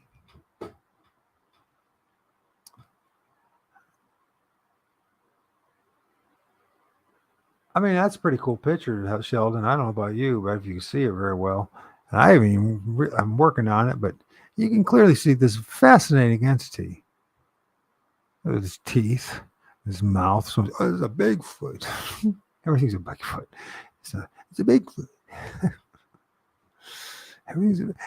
It's his ass. Now, don't get me wrong. I think Sasquatch is awesome, but no, not everything is. Hardly any of it is Sasquatch.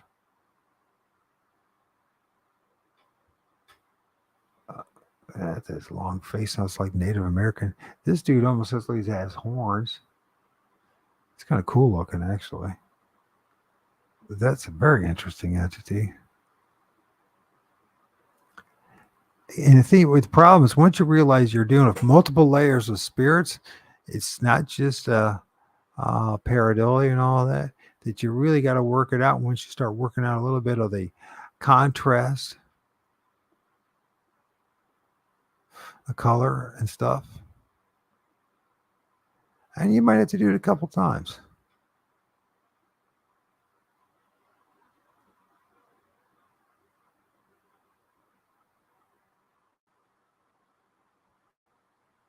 I believe that everyone's filming this stuff and they just don't even realize it.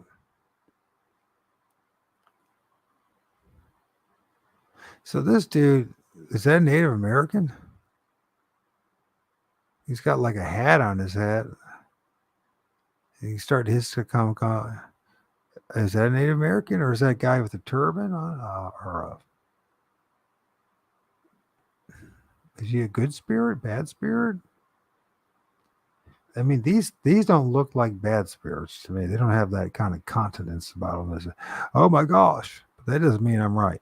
So this dude right here, and if I keep working on him, he seems to got like this beard going on. He's a cool looking dude. He is a cool looking. He's got a monkey thing going on with a monkey with horns on his head. But this gal right here, if I worked on this and then the profile of this dude, and then there's like the double-headed thing going on. That if I worked on that, such a cool image.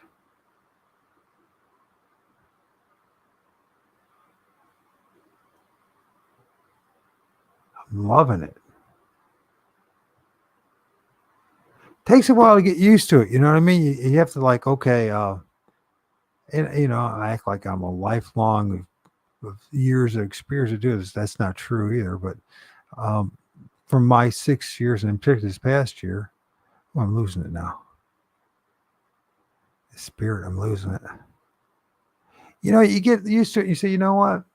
This is part of the creation. I have to get used to it. This is part of the Lord of all spirits creation. I don't understand it. I wasn't taught it properly, or no one told me about it.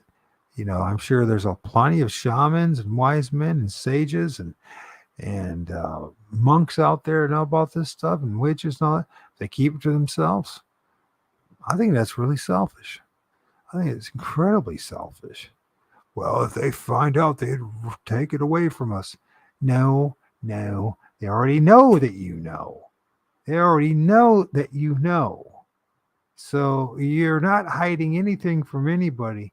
You're living a lie, and you're punishing yourself by living the lie.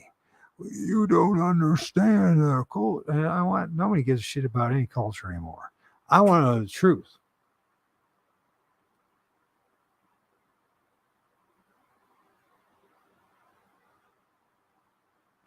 I see a troll type creature. I'm sure there is, man. Oh, you're talking about right here? There's this one right here. If that's the one you're talking about, for sure. There's a head popping up. There's like heads all popping up right here. But this, like right here, this manifestation, if I got that out, but that dude's badass. Although he has that monkey thing in front of his chin. And then this face right there, that feminine looking face, it's all sad as usual, all sad. Very sad entities, very sad beings. There's a reason for that. And why are they sad? Well, they're all in hell. I think we're all in hell right now. No, it'll get worse. Well, I'm damn for sure not going to any place that says we got parishes. What parish do you belong to? In your same book, it says, Lord, God so loved the world, he gave his only begotten son, whoever believes in him should not perish, but have everlasting life. And you expect me to go to parish? I'm stupid, but I'm not that stupid. Well, you don't understand about tradition and all that. Well, I know what all our traditions and our BS and our belief systems has done to us. You know what it's done to us? It's made us blockheads. We don't have a clue what's going on in life.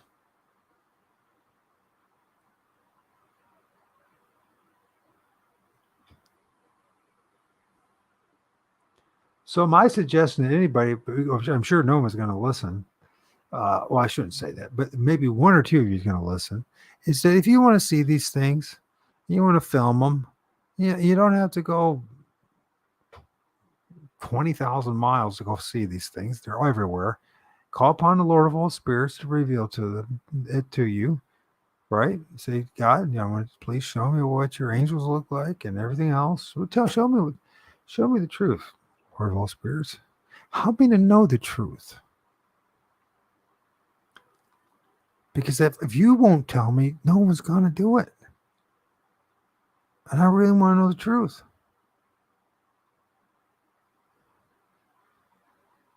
And next thing you know, you're going to be feeling, I mean, some days there's nothing there, right? Some days there's a couple. But then one moment happens, and next thing you know, you're filming freaking aliens in trees. And next thing you know, you film this, that, and the other. And it's very clear. And you know what I mean?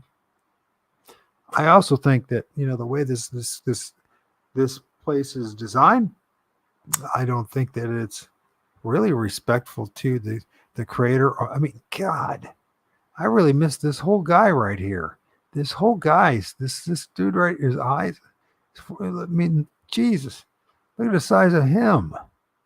The other side, so you got this guy right here, and then this massive guy right. You can even see the eyes, his nose, mouth, wrinkles on his forehead, his hair. I don't know if I can bring that out or not.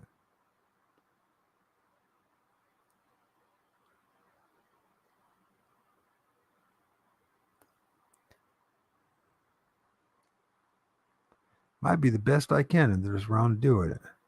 But I can clearly see that dude. He's like he must have been like a Viking soldier or something. A warrior or something. Who knows what the hell it was. I do believe that a lot of these things are not really evil. I think what has happened is that what we're witnessing and seeing is this interaction between the what's going on between the upper world, the middle world, and the underworld. It also might also translate what goes up in the upper world as well, but I don't know. But they're all part of this. They're spirits, and they're stuck here in this soul reincarnation soul trap matrix. Now there might be some parallel universes going on too, but I think for the most part, I think we're all trapped here, one way or another. Maybe we could all work together to somehow escape. Maybe that's what happened in the past, and maybe the overlord, they demerged into the bad one we call Satan. The Yahweh, the bad one, the dragon. Maybe he doesn't he stops us. Not everybody, hopefully, but somehow stops us so that we can't go into the happy hunting grounds, the stars, the pleroma, past that to where greater places are. Maybe we're stuck here. People say, okay, we come here over and over again to learn lessons, and I don't believe any of that. Never did. And the reason why I don't believe in it is because if we learn lessons, and the lessons were meant to be, you know what? We would remember some of those lessons. And they say, "Oh no, you can't have that happen. You can't remember the lessons you learned in the past because it'd be over too much for, especially with all the lives and all that. It'd be overbearing, and it would affect your decision making. Wait, hold on, just affect my decision making. You mean possibly I can make the right decisions if I had the information? Oh." Yeah. So if I had the right information, I could possibly make the right decisions. Like as if something out there doesn't want me to make the right decisions. And they'll say, well, let's go, it's Satan, Yahweh, Satan, same thing, the adversary. All right. That's probably not even true too either, by the way.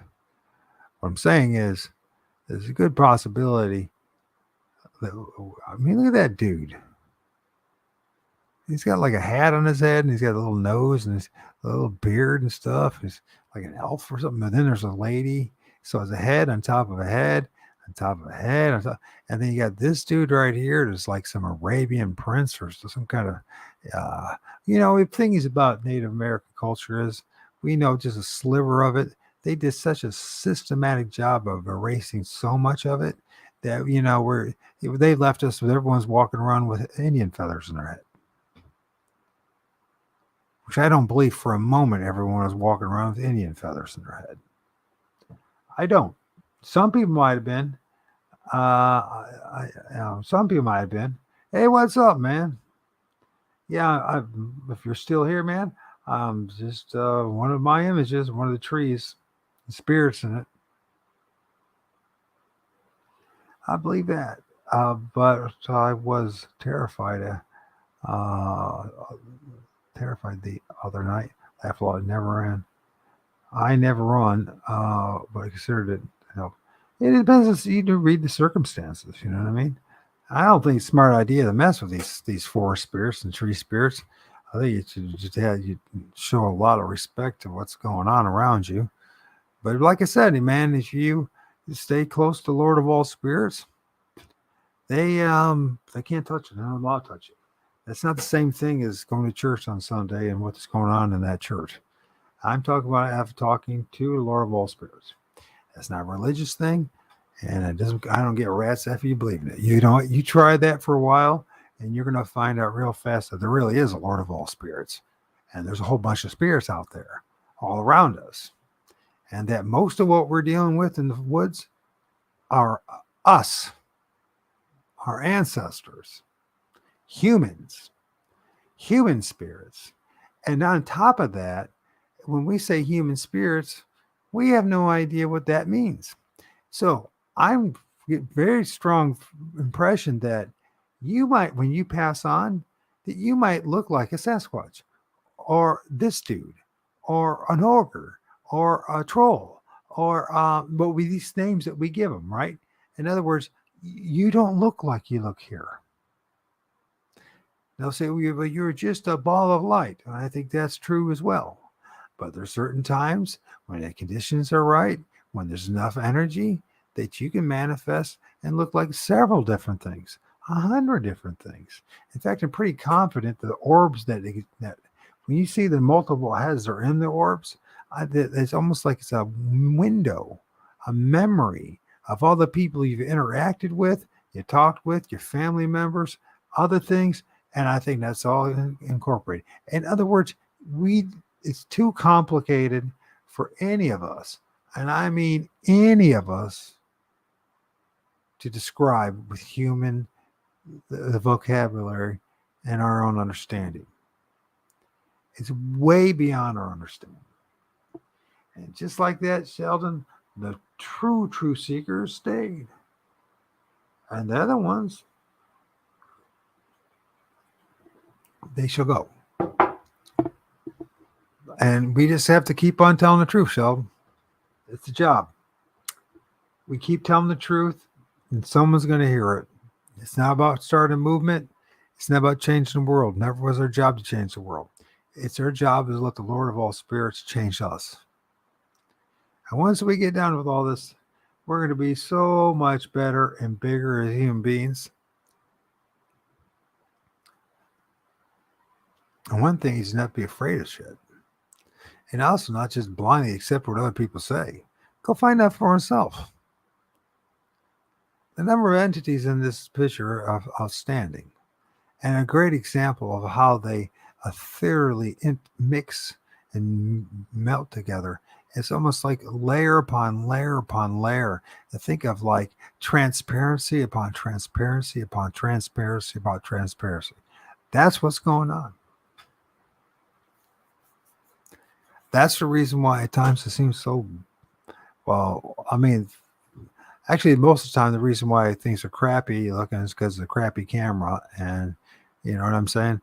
But as far as when you do get a decent camera, start filming this stuff, you'll start realizing real fast it's like transparencies. There's a layer upon layer upon layer upon layer of different entities, and different frequencies. Just the way that light works. Some show up, some don't. There's multiple factors involved in it. So, and that is the reality of the forest. And it's not uniquely my neck of the woods, figuratively speaking. It's like this everywhere.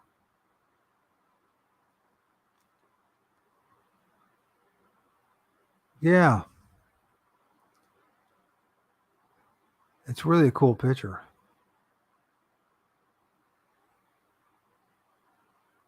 Very cool picture. Where else can you go when you do find the truth, Mike? Uh, you just have to wait until you're graced by the presence again. No, you go to Heavenly Father. You go to Lord of all spirits, Heavenly Father, the Creator God, and you man, look how it transfers. It's so like there's one moment there's this face right here, or there's really a feminine face. And you get closer, you can see it, right? The teeth. But then you go back, and then you see these two eyes here and this thing going on, right? And then it's like another. I'm telling you, it's like a transparency. It's like one sheet of transparency, another. It creates this amazing tapestry of multiple beings. When you have the eyes to see it, it's actually, and you get used to the fact, it's actually quite amazing. And it also reveals how amazing the Lord of all spirits, the Creator God, actually is, and the different entities that are out there and different creations. So then, what you do, I do, so I keep going back to Lord of all spirits. I don't go to these things. I don't go talk to anybody else. No one's convinced me, Sheldon, that talking to anybody else is a good idea. Let's put it that way, right?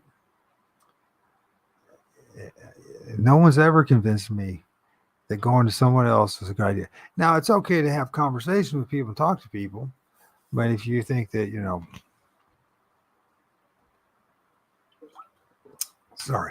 think that I have all the answers or somebody else has all the answers, well, you're just asking for trouble again, right? We're all asking for trouble. It's like,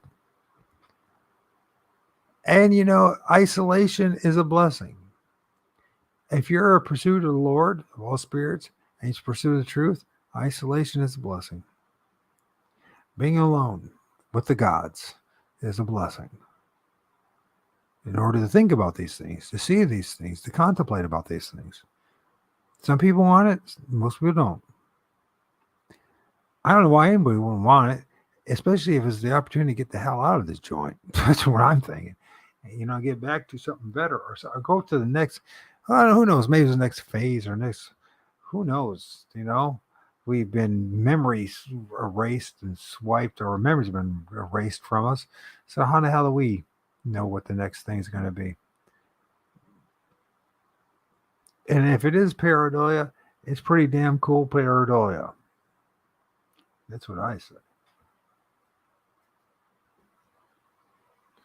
So anyways, with that, we'll look at, I don't know if I might play some music. I play some music and I'll decide whether I want to come back or not and do this.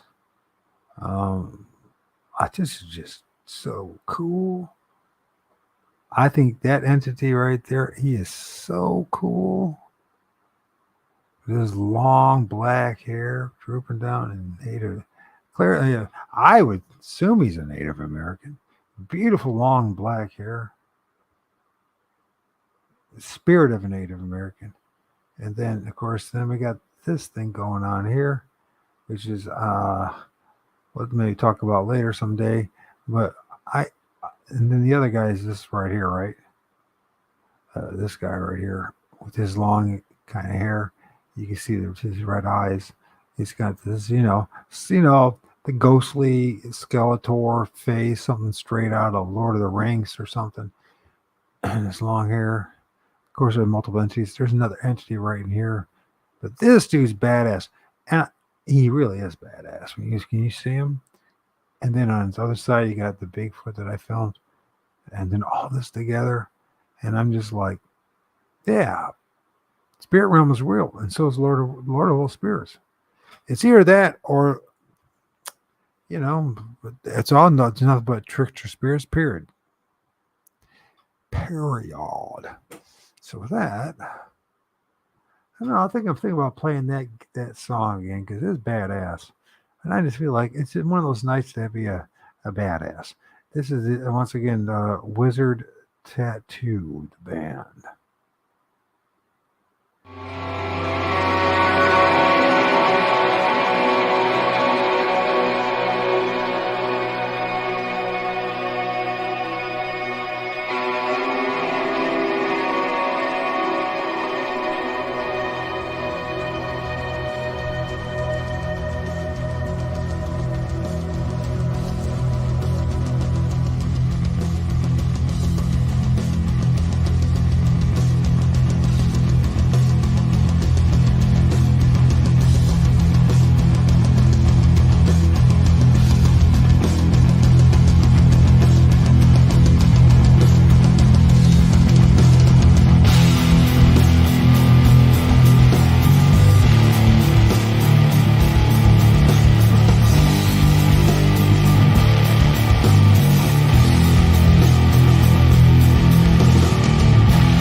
session. Let's see. Hey, what's going on, man? What's going on, Harold?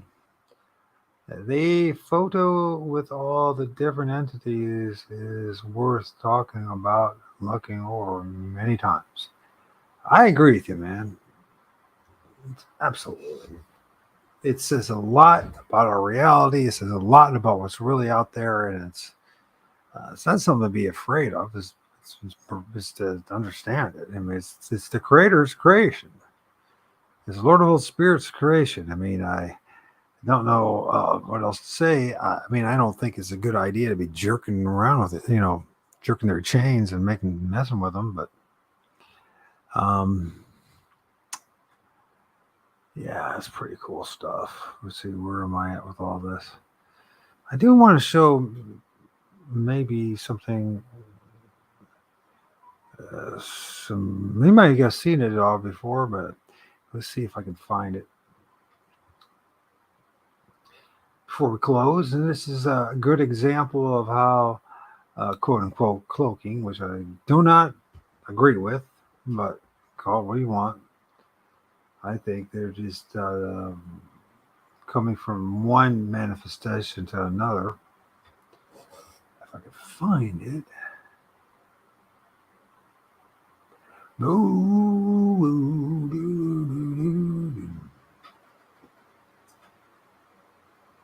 My guess is as good as anybody else's.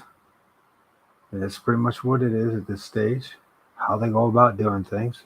I do think it's very dangerous for us to be parrots and just parroting what everybody else says. We should really, really look into stuff. And more importantly, we should turn to the Lord of all spirits for answers and not,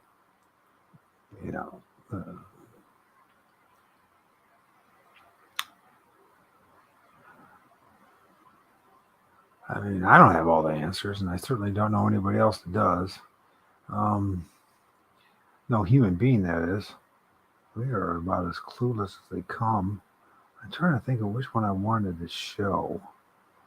Maybe we stay continuity, stay stuck in the spot, and just go back to once again the supposed Wendigo that or I don't know if it's a Wendigo or not, to be honest with you. So, anyways, this is I think that it was the same day that I filmed the massive looking, what looks like massive paw structured paw with a very big claws. See if we get this. What the hell is that? I need to manifest that. So, anyways, I need to. When I say manifest, I mean to blah, blah, blah, blah, work on it. So, anyways, this is this guy. What the hell is that entity right there? Anyways, that is very interesting looking entity. When we think about it, what the hell is that guy right there? He's got a turban on his head. Yeah. So this guy, let's go once again. So Mr. Wendigo, there's him peeping around his eye. You see a shine on his forehead, his nose, and all that. His deer-like antlers are all crazy like a Wendigo's. He's got something that looks like a dog man on his shoulder, or maybe it's just shoulder.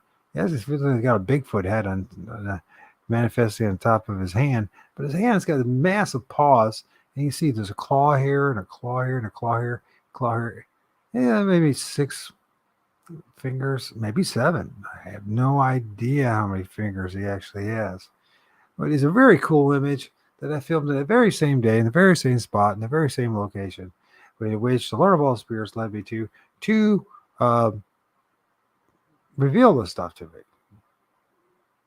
And I'm not just making it up. I wasn't planning on going there. It wasn't even a spot I thought in my mind to go into the spot. And this would be our most memorable day of my life, the 7th of April. I'm going to talk about for quite a bit, only because I don't know where you go from here. I honestly don't know where you go from here. I mean, with the number of entities and beings that I filmed, and so many of them, so many cool ones, from massive, giant, like Native Americans to to Bigfoot's looking things, to Wendigo looking things, to blah blah this that. And that. I don't even like using the names anymore because I don't feel like they're even quite right. But I think they're us. As crazy as that sounds, I think they're us, our ancestors, our spirits, what we might actually look like on the other side. Um, but I can't prove that, obviously. But you know, I don't trust the priest, and I don't trust the rabbi, and I don't trust anybody at this point. So, you know, all these things, you know, we parrot all these things as if they're the truth, and you know, when you ask them to demonstrate, prove to us that what they say is the truth, we get nothing but word salad, more confusion and more word salad. Um, this is fascinating. This entity right here, the back of the foot. I mean, it's like, you know, as somebody who does research, is out in the field. This is what it's all about. This is all. When you see this dude manifest with this long jet black hair, and you know what I mean, this long black hair rolling down, and you see the side of the hair, you know, going down here. And he's got his eye right there, and it almost looks like an eye patch. You know, his beard. He got a beard? I mean, he's like. I mean, you don't get anything cooler than that. I mean, that'd be. I mean, there's a lot of weird things in the woods. That's for sure, spirits wise, you know. But I mean, that's pretty cool. Then there's this entity right here altogether, or entities, depending on how you look at it. What is the one I wanted to actually see? Ooh. Oh yeah, this dude right here. Let's check out this dude right here, and then we'll close it tonight. So we got this guy right here. He's got like, if I tweak this, he's got actually red eyes. This is his chin right here, right? This is where his head is. He's got an eye right here, stuff going on. He's got kind of a hair thing on it. But this is made up of other entities too, by the way. So this dude right here, he's the most interesting of fellas. Here's an eye right here and an eye right here. He's got like wrinkles in his forehead, the top of his head. He's got this sort of punch, like it's a hooded nose, but it's pushed in a little bit like his boxer. And you can see like the beard and his crazy mustache going on. So he's chewing on a freaking branch or something. But if you look at him, you look real careful at him. Look at him, there, and right there. His nose, yeah, Mr. Skeletor or whatever. Just such a cool.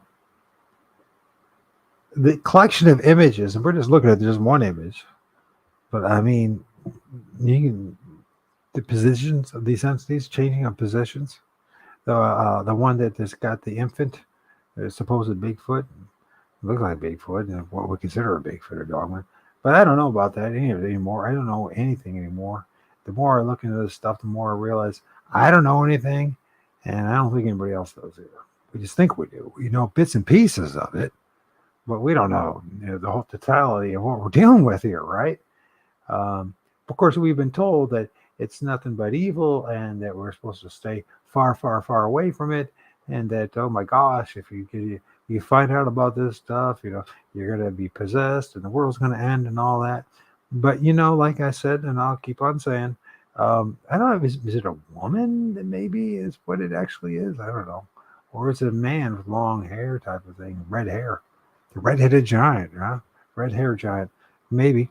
But this dude right here is like Mr. Magoo, or the Lorlac, cross between Lorlac and the Mr. Magoo thing. Look at this guy right here. I didn't even get to the finding this. Maybe next time. Oh yeah, this one right here. Just check out this one right here. This one was really cool. So I can't quite tell what's going on here to say for certain, But we could find out. We could tweak this. But I think it's a woman or a man with a like huge like. Uh, let's do it. Let's tweak it, man. Let's tweak it. Or maybe I don't have to. Maybe I can go somewhere else. All right.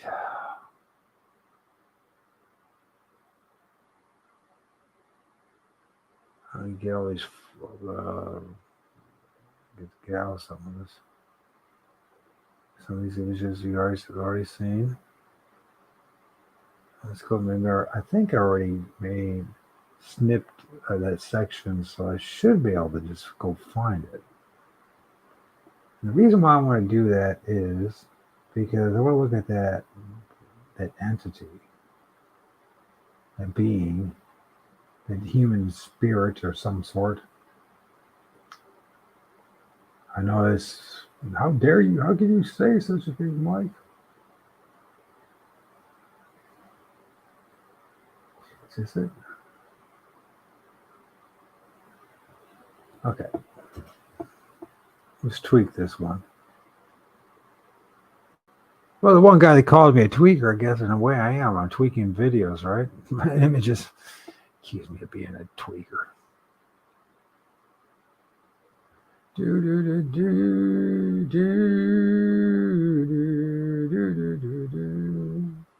know if I'm going to get this right or not.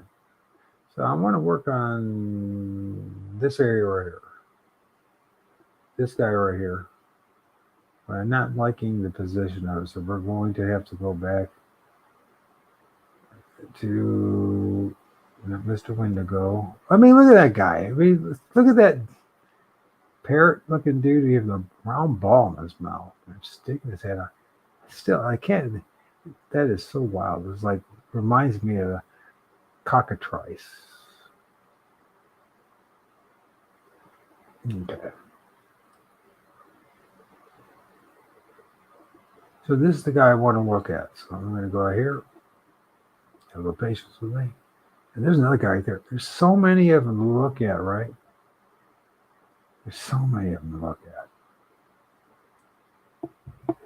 I never had a collection of images that were so consuming as far as time, energy, and trying to read, look it through, because there's never been so much. And once again, I'm totally convinced it's like this transparency type thing going on where there's layer upon layer upon layer upon layers of spirits, and it tricks us. And until we train our eyes to see through the layers, we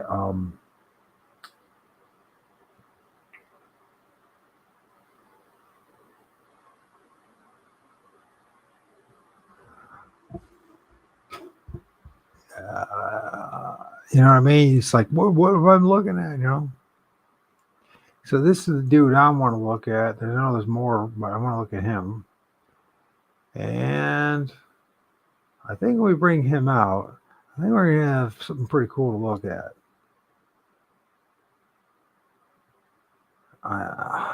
It's so much more interesting, too, than just solely focusing on Bigfoot. You know what I mean? There's so much more out there. Not that this Bigfoot, but you know what I mean? When you realize the diversity of the spirit realm, if you will, interdimensional realm, how many different things there are. I mean, when you get to that point, and you're just like, I'm not even going to worry about who I'm going to film or see today. I'm just going to find out who it is that the Lord of all spirits has blessed me with being able to film. And you know what I mean? And whatever it is, or whatever it looks like, is whatever it looks like. Sometimes it looks like an absolute horror show. Other times it doesn't look so bad. So, it's almost like this. So it's like this dude right here. It almost looks like something the Planet of the Apes with the helmets on or something. With this another dimension, a different time in this world that they were ignorant of, or they keep us from knowing about.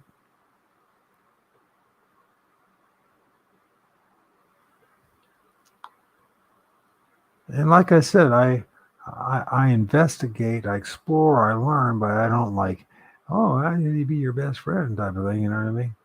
I think I honestly think that there's some negative things that happen to them if we get too close to them. Like I said in the beginning of the show, watching what's going on with MT Paranormal, those entities, and saying, please, step back or step away. I think it's our own energy does affect them frequency wise, and it keeps them from having any kind of like manifestation type thing or have an experience that they want to have. And if you just, so they ask you to step away. That's probably the reason why. I mean, obviously you're not going to be able to hunt these things, shoot these things, nor should you. Unless they're doing any harm to us, I don't know why we should even bother them. So, anyways, this is the person I'm trying to get at. You can see one eye right here, one eye right here. There's a nose right here. There's a mouth. Now, there's got something going on here. Now, it could be another entity because they all love to stack up. It could be an entity plus. It could be something else. I'm thinking that it's got some kind of turban or some kind of head wrap or some kind of that kind of thing going on. So, you must say it's Bigfoot. Well, it's 6 one way, half a dozen the other. No one knows. No one knows for sure what we're actually dealing with here fully. Slowly being revealed. I mean, I think the biggest part is getting to the point of really accepting it. You know what I mean? And not, it's like accepting it, but not turning it into another religion or trying to exploit the things or try to get something out of them or try to say, oh, if you believe what I believe, if you believe what I believe, then you know what I mean? It's like, yeah, I know I'm kind of going all over the place, but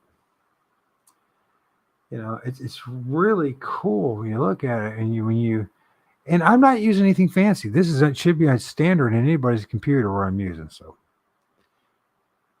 and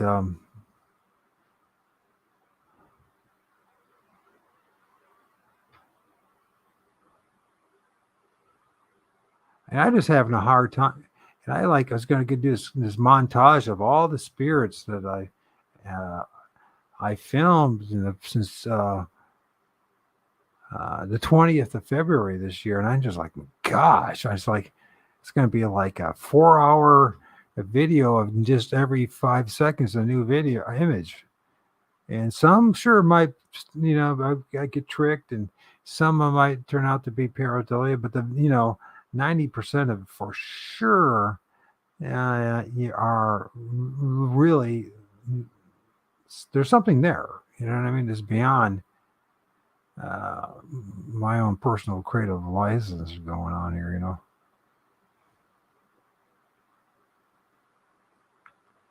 So I don't know, but this start right here, some say, oh, it's a cone head. No, I don't think that's a cone head.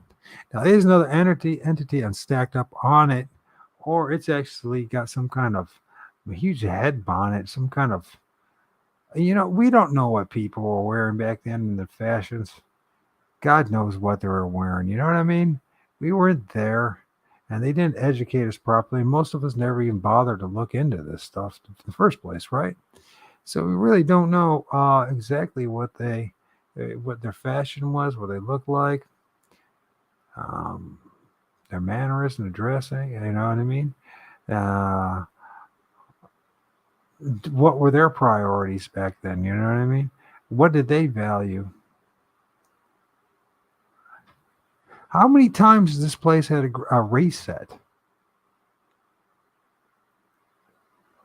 Whether it's North America or it's some other place. How many race sets have there been? How many changeovers? How many resets? You know what I mean? How many different, you know what I mean? The creator, the Lord of all spirits, does he every few thousand years, 10,000 years, 12,000 years, decide, you know what? What I want to do is this time around, I want human beings to be 12 feet tall, super thin, and have a cone head and stuff like that. You know what I mean? We don't really know. We really don't. We're just shooting in the dark as usual, shooting from the hip, saying they got it all figured out. I'm like nobody's got it all figured out, especially as human beings. We seem to be the most clueless of any generation ever. Did I do this one already? Yeah, I think I did. I tried this clarity thing.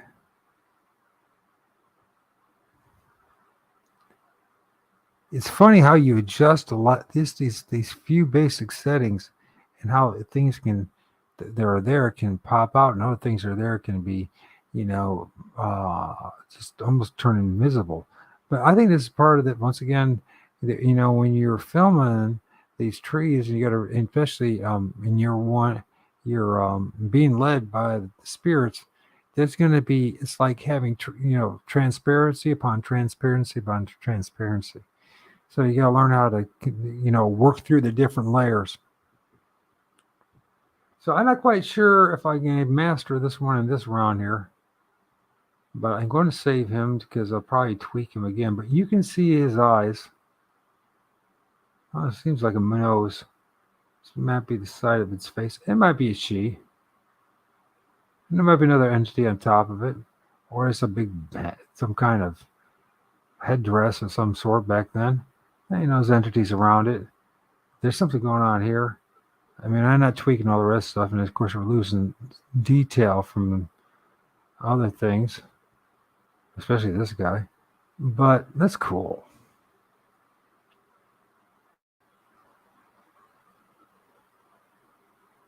And just like that, it almost seems like it's not there until you zoom in, or because this one dominates it, and then there's this one. But when you zoom in a little bit, you can see what's going on there. And so, what is it? Well, why not? Why not? Why can't it be us? Why can't it not be us? What's to say that in the other life or in afterlife, maybe Harold looks like something that looks like a dog man, and Sheldon looks something more like a Bigfoot, and maybe I look like a Skeletor, or maybe an alien type of thing. Nobody knows.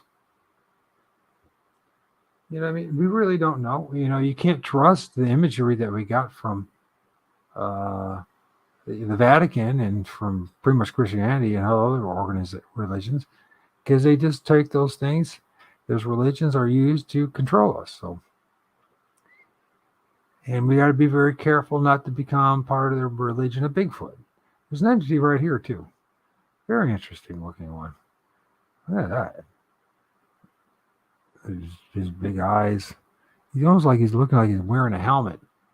I mean, once you can really can embrace that too, that these things can very human-like characteristics. That they're possible, people keep on saying they're people. Well, maybe they really are people. Maybe they're us. Maybe they're our ancestors.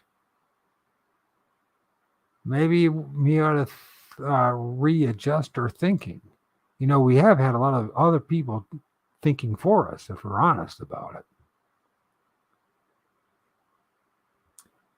And anyways, it's a hell of a lot more interesting this way than the other way in my book. You know what I mean? It's like, well, so there's Sasquatch, there's Bigfoot. But you know what? There's a ton of other things. I mean, what is this thing right here? Is it wearing a helmet? Or is it this thing that's helmet right there? I mean, let's see if we can figure it out.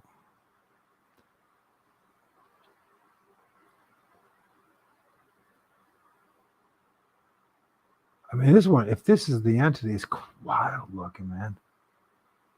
I almost can see it's shiny. It's shiny, man.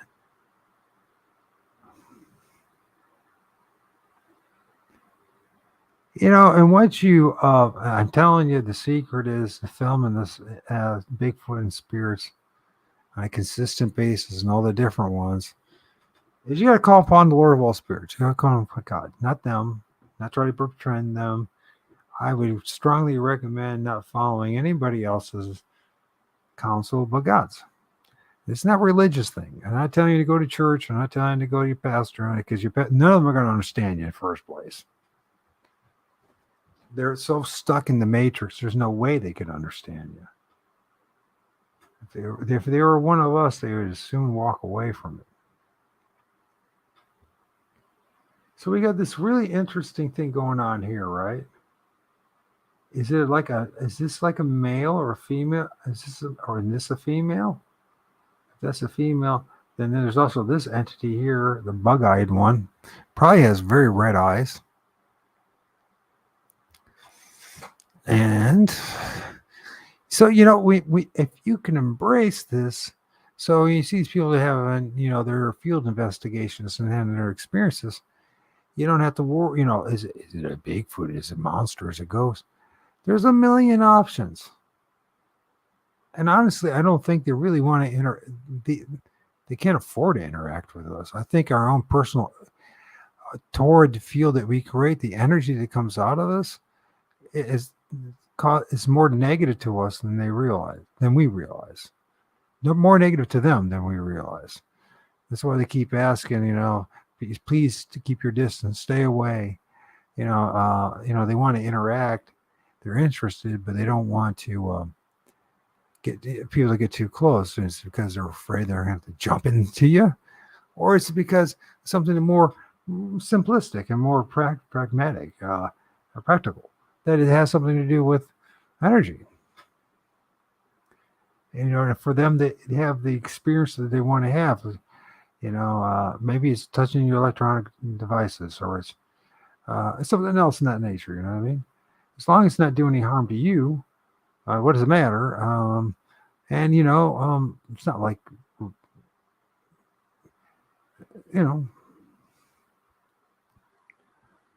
how do I say this? You always constantly got to check yourself, constantly question, where am I getting the information? Why do I believe what I believe? Is there any way to verify anything that I've heard or that I believe in? If I can't verify anything that I believe in, you still can certainly have that belief system, but you got to be honest, it's a belief system. You can't just say it's the truth or absolute truth because somebody else barfed it out before you.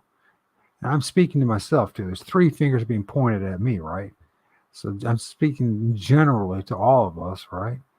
Common sense wise. But I think it needs to be talked about over and over again. I think that we need to do a little more of our own personal soul searching when it comes to all this stuff, and be real careful about anything that's on the internet or what people say to be true, or you hear 1,000 voices allegedly, but you can't prove that those, like, you have these shows and they read people's like testimonies or their emails, and they claim that it's an email from somebody, and you're just like, did you see the email? I didn't. Did anybody see the email? Nobody. So now we're back to this whole damn thing again. I got to trust this person and what he said. I got to trust this person that he said he's reading somebody else's email to send to him because they needed to share their experience and get it off their chest. This is like a religion, man. It's just exactly what happens in religion. And it's so dangerous. And you see people, next thing you know, they're going on expensive vacations and building the dream home of their life and all that. And at your expense and my expense, our own ignorance. And people say, well, I didn't pay anything. Listen, if you spent time listening to this stuff, and you didn't come away learning anything new at all, you might want to check in while you're doing it. And on top of it, you know what? You do pay money. Believe it or not, it's called time. It's your time, which is the most precious thing you got. And you're spending an hour listening to some dude that's reading other people's scary stories, and you're no closer to reality, no closer to understanding what's really going on. If you're being honest about it, you got to ask yourself, what am I doing? I'm not even knocking the guy. Guy's doing what he's doing, right? A lot of guys do it. If you want to do what you want to do. I'm just saying, if you're someone like me who wants to know more, who wants to really understand what's going on, I am, but this is even the beginning steps because, quite frankly, how many shows are even doing this? How many internet shows are like some dude going on and like say, hey, look at the image, I'm gonna tweak them, show what comes up, and show what I find. How many are even doing it? How many are even talking about their own, I get, how do I say this? I'm not here to entertain you. If it is a little bit entertaining, that's cool, but I highly doubt that I'm that entertaining. So, hopefully you're here because you find it fascinating and you want to learn something, right? And not just, waste your precious time. So there is something going on here. It's almost like a woman has like a helmet or shiny blonde hair. I doubt. And then there's this thing right here with his big bulky and his big dark eyes. But this dude's very interesting. Now I could probably keep working out, and eventually I get the eyes to even pop out. And that is exactly what goes on, folks. Now, if you want, and maybe Harold, if you're still here, tomorrow we'll talk about this strategies, how to do things, how to bring out images. You know what I mean? It's our job to figure life out as we age. Yes, it is. Yes, it's absolutely. It's a job and a curse and a responsibility all wrapped up in one.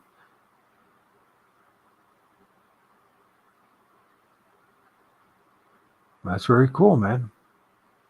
That's very cool that a spiritual entities save you from mountain lion. That's very cool. Yeah. It's a very cool story. Yeah.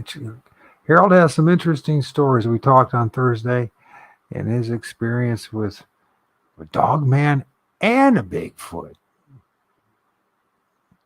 And encounter with it.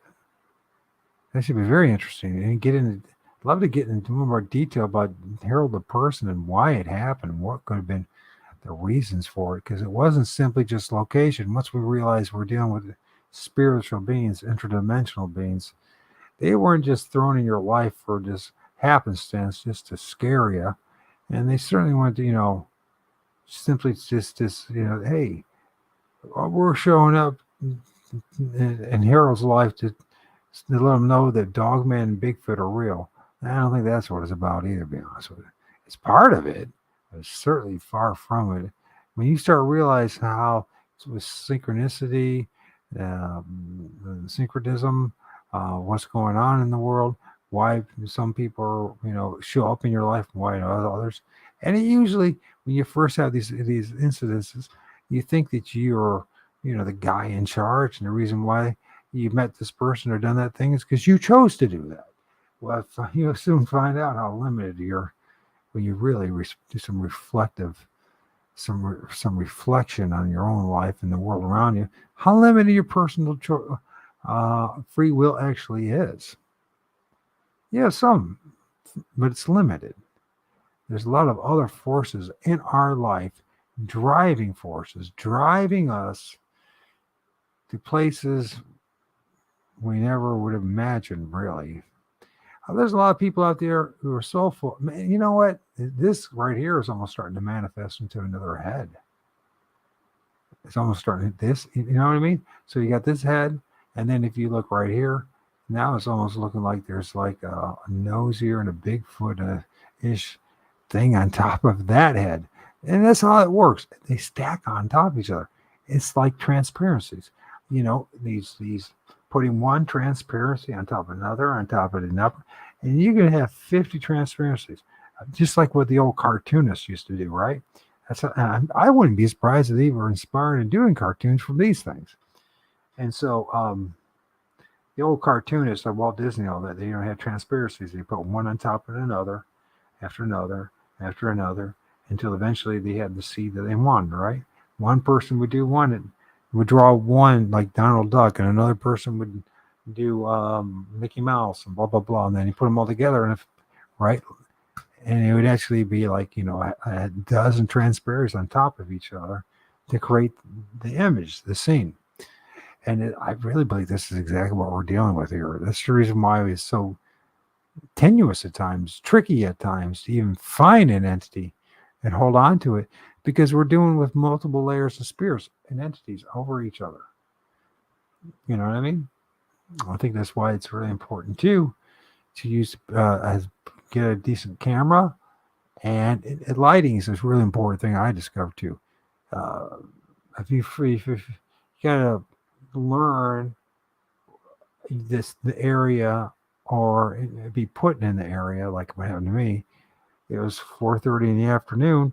The sun was right basically above me, just a little to the west of me, but not.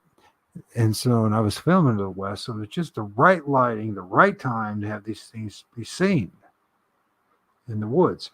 Now, next time I go, by that time it was a nice day and it's sunny, because I don't really like filming too much in cloudy weather, because it was one thing when the leaves are out and there's greenery and there's different, you know what I mean? It's not so, but this time of year, winter and all that, especially this time of year, everything's very much grays and browns. They're very neutral colors. And so when it's cloudy out, it does affect the quality of the image you make, that you take. Now, if you're going to do strictly, you're going to go this place and this place and walk around and show people the woods that you're in and the tree structure, stuff like that, it might not matter so much, because you're really focusing on something completely different. Now, I'm focusing on not the structures, not the look at that thing. It's almost like it's curling up right there. It's like an arm right there and hands. You see that? It's like curling up. And this is almost like his legs or something. You see that it's curling up there? His hands? At least a bit of it is. So for me, I'm more interested in what is actually making the footprints, what is actually making the tree structures.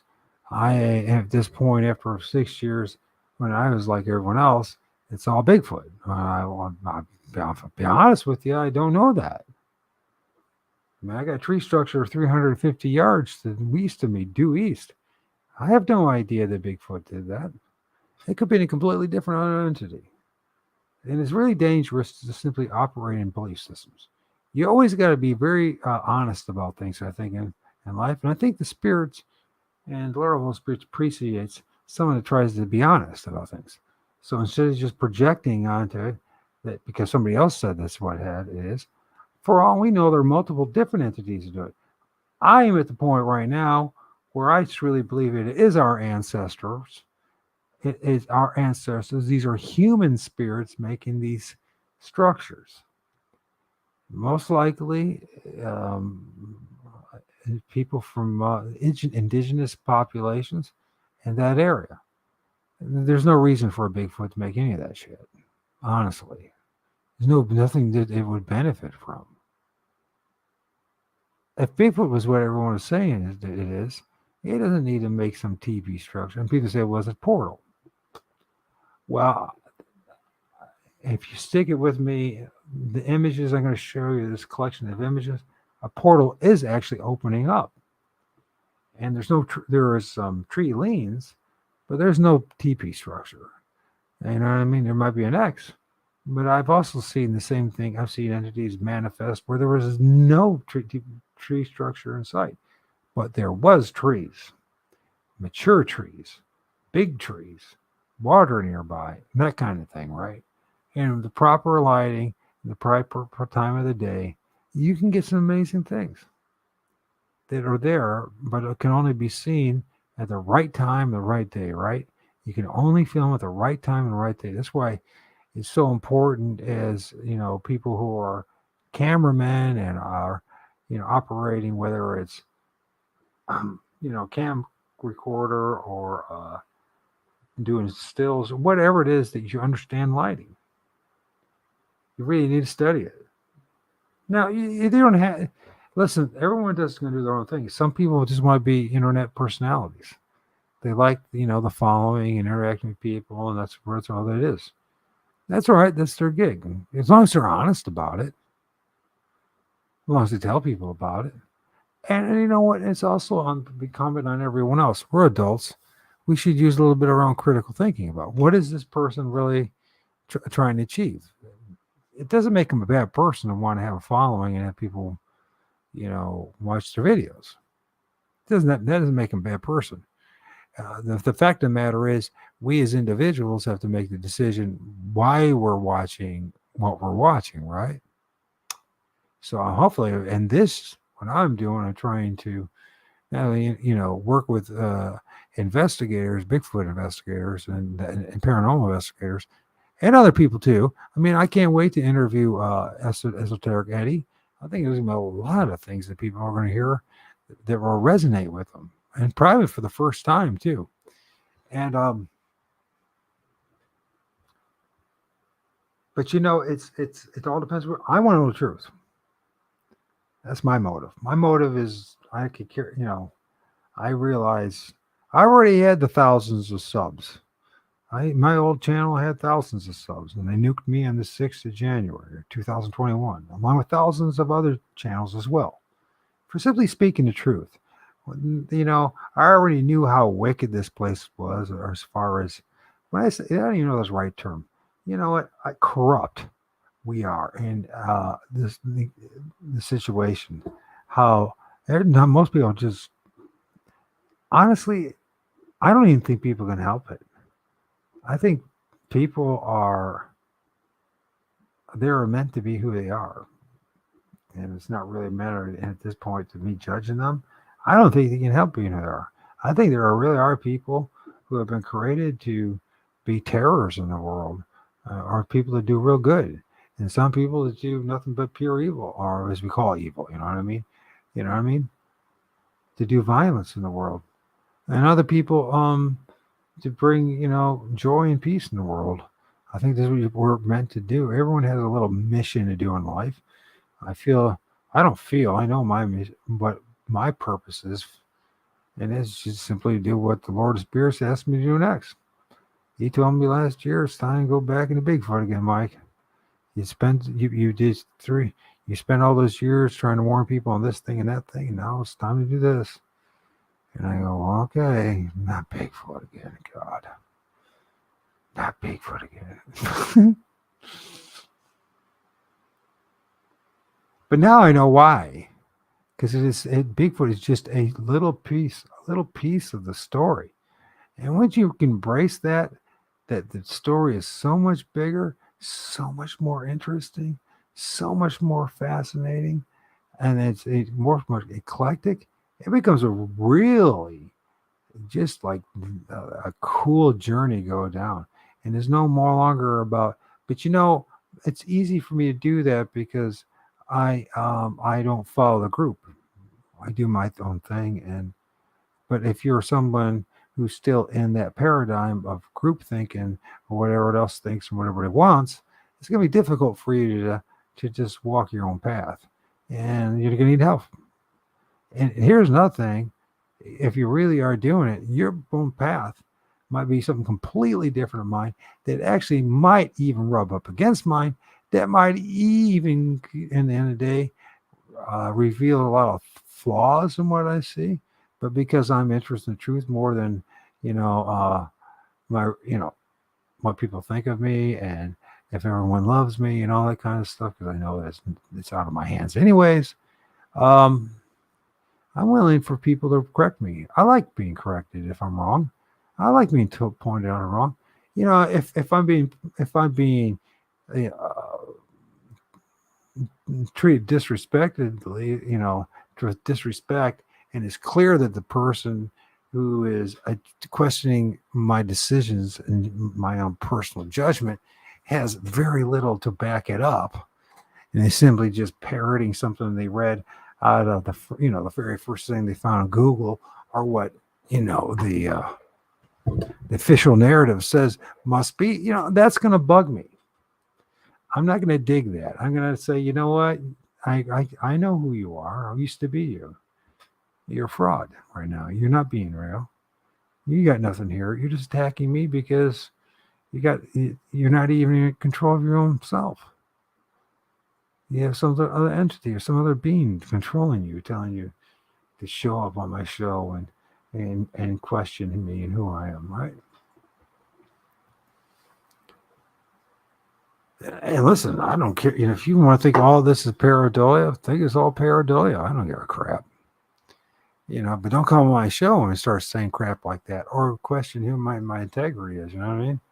Without even knowing me. There's a right way to go about things, the wrong way to go about things. Most times people go the wrong way, especially when they're operating at a base level. What I mean by that is they're not very sophisticated yet, spiritually and intellectually and emotionally. They're not thinking about the other person or even the circumstances or the situation.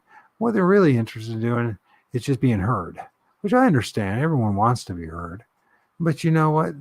There's too many times when people, they don't care if they're imparting BS, as long as they're being heard.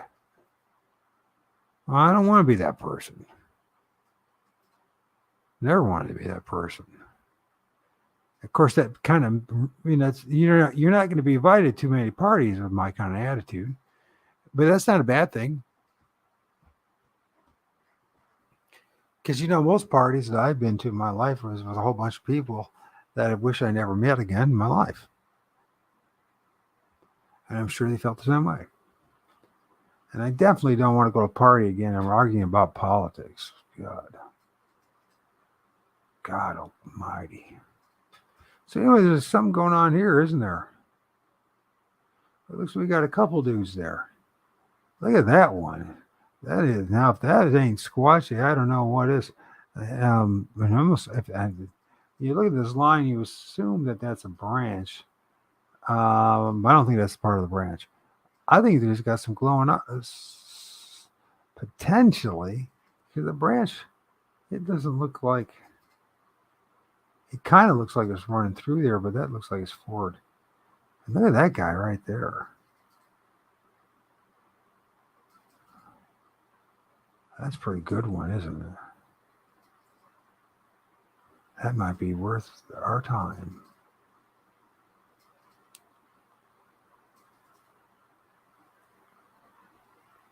Look at that one. Boy, look at that one. Not the best of them, by far, but it's really interesting to see who that is or what that is or how many that is. Because it looks like we got an eyebrow right here and bulge. Is this his head? And that's his eye right there? Then what's that? Of course, these are spirits, so the branch could go right through it anyways. Or interdimensional beings.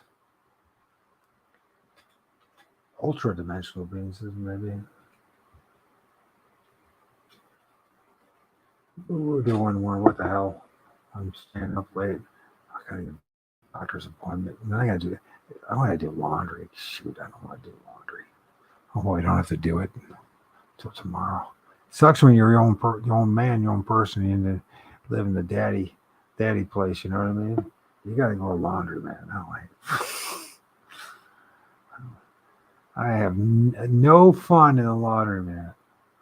I do tend to bring a book, or what I try to do is see, can I combine my errands together so that when I'm at the laundromat, I can go leave for like a short period during when it's being washed, and then a longer period when it's being dried, so I don't have to be around. And the thing I don't like about laundromat is the television. Can't stand television. Haven't watched television in 11 years. drives me absolutely batshit crazy, the insanity. And I notice like the frequencies, the audio, how it really affects me. And it's not, just the way, it's just blatant mind control. Puts you in, it makes you a zombie. And I'm like, God, I just can't stand it. That's why I don't like going to doctors. Although my doctor, my neurologist, he's good. And my other doctor, my new one, I think it's questionable. But you might want to get a new one again. I got rid of my other one for now because of the mask thing and all that stuff. And it's like, you guys are carrying this on. Stop playing games with us. You know better. You know what's going on. Stop doing it. What are you doing? Claim to be a Christian, say Christian, love thy neighbor, and you're like torturing people? Oh, come on. I mean, sick. Anyways, where is going with this?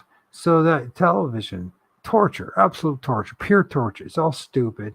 They got all these dark messages. People think this is dark, right? Because they don't understand what we're looking at. And they're looking at it and they think it's nothing but demons. But I'm telling you something. There's a reason why Anton LaVey, the creator of the Satanic Church, there back in 1966 of all years, and this in San Francisco, he said specifically to in an interview, he said, "I don't even let my sons or my children watch television." And they asked, "Why is that?" He says, "It's Satan's altar." He said he would never in a million. This is the guy who worships Satan, saying it was Satan's altar. That I give you some something to think about. You know what I mean? I mean, it's pure poison. I didn't learn anything worth a damn. Not one thing on television, even on the History Channel, even on the Animal Planet a little bit. But even that, the way it's packaged, you really don't learn in detail what these animals are about. Not at all. You know that. If you're still with, if Sheldon's still with me, I don't know. But you even know he's gonna. Well, I think there's a couple guys. There's several guys are into the. What the hell is this thing? And the way it's positioned, it's almost like it's got bunny ears. But I don't think it's their ears, but it could be their ears. I have no idea what I'm looking at. Or is it a big Bigfoot? Is it? Or is, I mean, this could be the cone head of the Bigfoot. But then this is in front of it. So maybe there's a little entity in front of it. That's fascinating. So, yeah, television is pure torture. Absolute 100% torture. I mean, I can't even stand watching the football. I mean, you know what? Maybe it's because of my age, but back in the 70s and the 80s, especially the early 80s, NFL was tolerable. College football was tolerable until about the mid 90s for me. But the more commercials and the way, like the camera and those runs, those wires that are on, and just how they just turn it into nothing but theater, and they blatantly admit it now over and over again in public, in court of law, that they do rig the games. And they have a legal right to do that because they say, first and foremost, they're entertainment. And because they're entertainment, they can rig the games. And that's what they do. And so I'm just like, God, this sucks. I mean, I'm not saying they didn't rig all the games back when I was a kid, but there's a time you actually watch the football game. Now you don't watch anything except commercials and endless panning back and forth and stupid, mindless talk and cult of personality stuff. And I'm just like, oh my God, I can't handle any more of this. I don't need any more entertainment. I want to know what the hell's going on in my world. Why did you hide all this stuff from me? Why did you guys hide all this stuff from me? Not only just me, but all the rest of us. I mean, there's something seriously wrong with this world, people. And people don't want to talk about it. And by the way, my fellow Christians are way off the mark too. They just think it's all Satan. It's not just all Satan. No, not even close. Or simply just the Vatican. No, it's a big part of it. Big part of it. There's there's something deeper going on. It makes people believe all the nonsense that's out there. I think we're all suffering from this thing called MK Ultra mind control. Each and every one of us. Just, oh, not me. Well, you would not be only if you were the fortunate one who wasn't raised by television or wasn't exposed by an exorbitant amount of television. Maybe you were a family that really encouraged you to read a book and do things and go about things. But even then, you got to remember, the tentacles of this system that we're under is broad and deep. It affects each and every one of us. So the best thing that I could say to do, this first thing is to, try to have a relationship with the Lord of all spirits. And the next thing is to turn off the television. Just throw it out. Just pick it up and throw it against the wall or throw it in the garbage and never watch another. And believe me, the first couple days, you're like, what did I do? And the third day, you go, oh, this really nice is not around anymore. That background noise is not there anymore. And the next thing, you start thinking for yourself. And you start thinking of other ideas. You start thinking of your own ideas instead of other people's ideas. That's a magical moment when you realize you don't have to listen to anybody else's ranting and raving. You can listen to your own ranting and raving and get somewhere with it. You know what I mean? It's a wonderful time when that happens. People don't realize how severely mind controlled we all are. I mean, it is bad. Next thing you know, once you separate from that, then you'll separate from the nonsense of politics and the nonsense of sports and nonsense of religion and the nonsense of all these other cults. And you'll start thinking for yourself, and you'll start thinking, well, maybe there really is a Lord of all spirits. And then you might actually start talking to them. And you might see some magical things really happen in your life. And you know what's cool about it? I mean, look at the hands right there. Something's got like this dude right here, he's got like these weird long arms, little hands. Anyways, I'm done for tonight. I think I've had enough. We'll work on this image a little bit later. But it looks like we got a couple things going on here. Something very Bigfootish looking in the back, potentially. Something, I don't know what the hell it is in front. And there's one of those ghoulish dudes with the long arms and skinny hands. All those skinny hands. Skinny hands. Start paying attention in your pictures to hands. Dark black hands or hands in general. Don't think of Bigfoot hands. Just look for hands.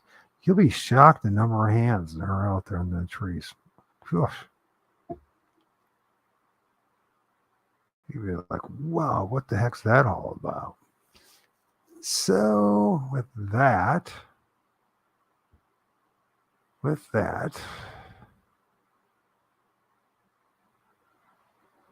yeah, you definitely can tell there is something there, right? It stands out like a sore thumb. It's way out of, it's not even part of the tree at all. And back away. And which image is this before I close? Is this one of my Native American dude? Based on the height and all that, you really can't judge properly because he's coming out of the tree anyways, he's manifesting. But he's a big dude. He's got that jet black hair. I've seen other entities like him before. He is just cool as all get out. He's got some other entities and buddies there. Sometimes you'll find even giant hands, fingers. Have you ever filmed that? You'll find that. There's a dude right here. Look at this guy. See, this picture just never gives up entities. Look at that one right there. And there's another one right here, looking over his shoulder. Some people might say maybe a dog. Oh, there's another one right there. Oh, jeez, man, I gotta work on that. See, this picture, I've been on it for these collections of pictures. I've been on it for like a week. I can't stop it. It's like every time I look, it's like, shit, there's another entity. It's like explaining in greater detail what we're dealing with in the spirit realm. It's a real gift. Anyways, uh, Harold, you still there? Cool. Sheldon, if you're still there, you're the man, that's for sure, because I've been going for freaking 3 hours. Um,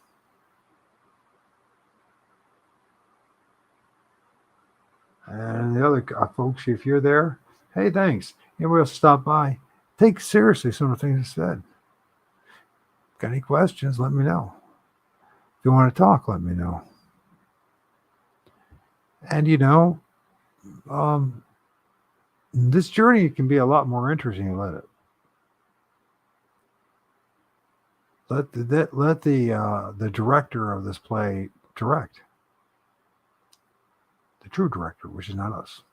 So anyways, talk to you tomorrow, Harold. And Biggie said he might be joining you. Oh, you haven't had it? So basically about the same amount of times I had. And even, the only time, actually it's been a lot longer than that. No, it has not been longer than that. There's been, I think, the longest has been for me, sounds 11 and a half. It's been 11 years. I can probably say since he was 6 months old. Man, look at that freaking thing right there, dudes. He even got red hair. Look at him.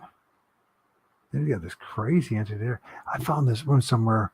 It looks just like aliens, 100%. Anyways, it's been 11 years, and I can probably say since then I have not watched a minute of television with my son. Now people say, well, geez, well, that family time and all that. No one was ever doing anything when I was growing up watching television. Everyone was just staring in zombie state watching television. And look at that thing. It's like dogs that have hats on their heads. Could it be? I don't know. We'll look into it. Yeah, I can't stand television. I just feel violated by it.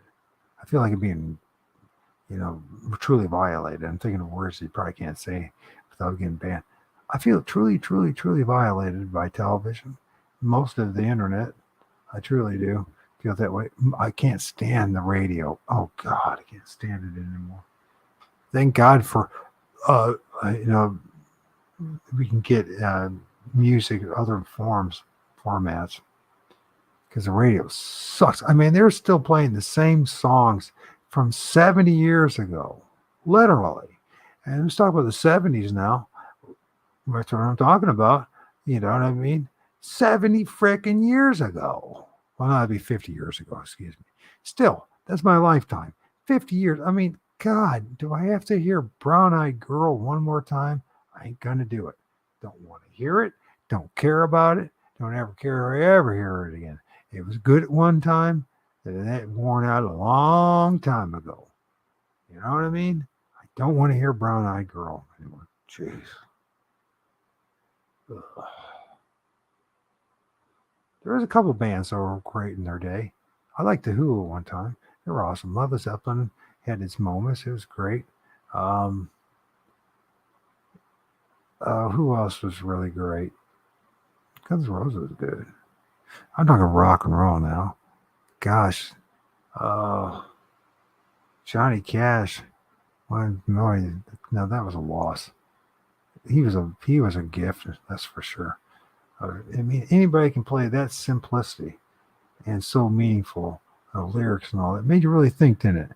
But just imagine what he could have done if he really, really went at it. Of course, he would never have a record album, but just imagine, because that a guy like Johnny Cash, he knew a lot about the life and the world, and he held back on a lot of that stuff. You know what I mean?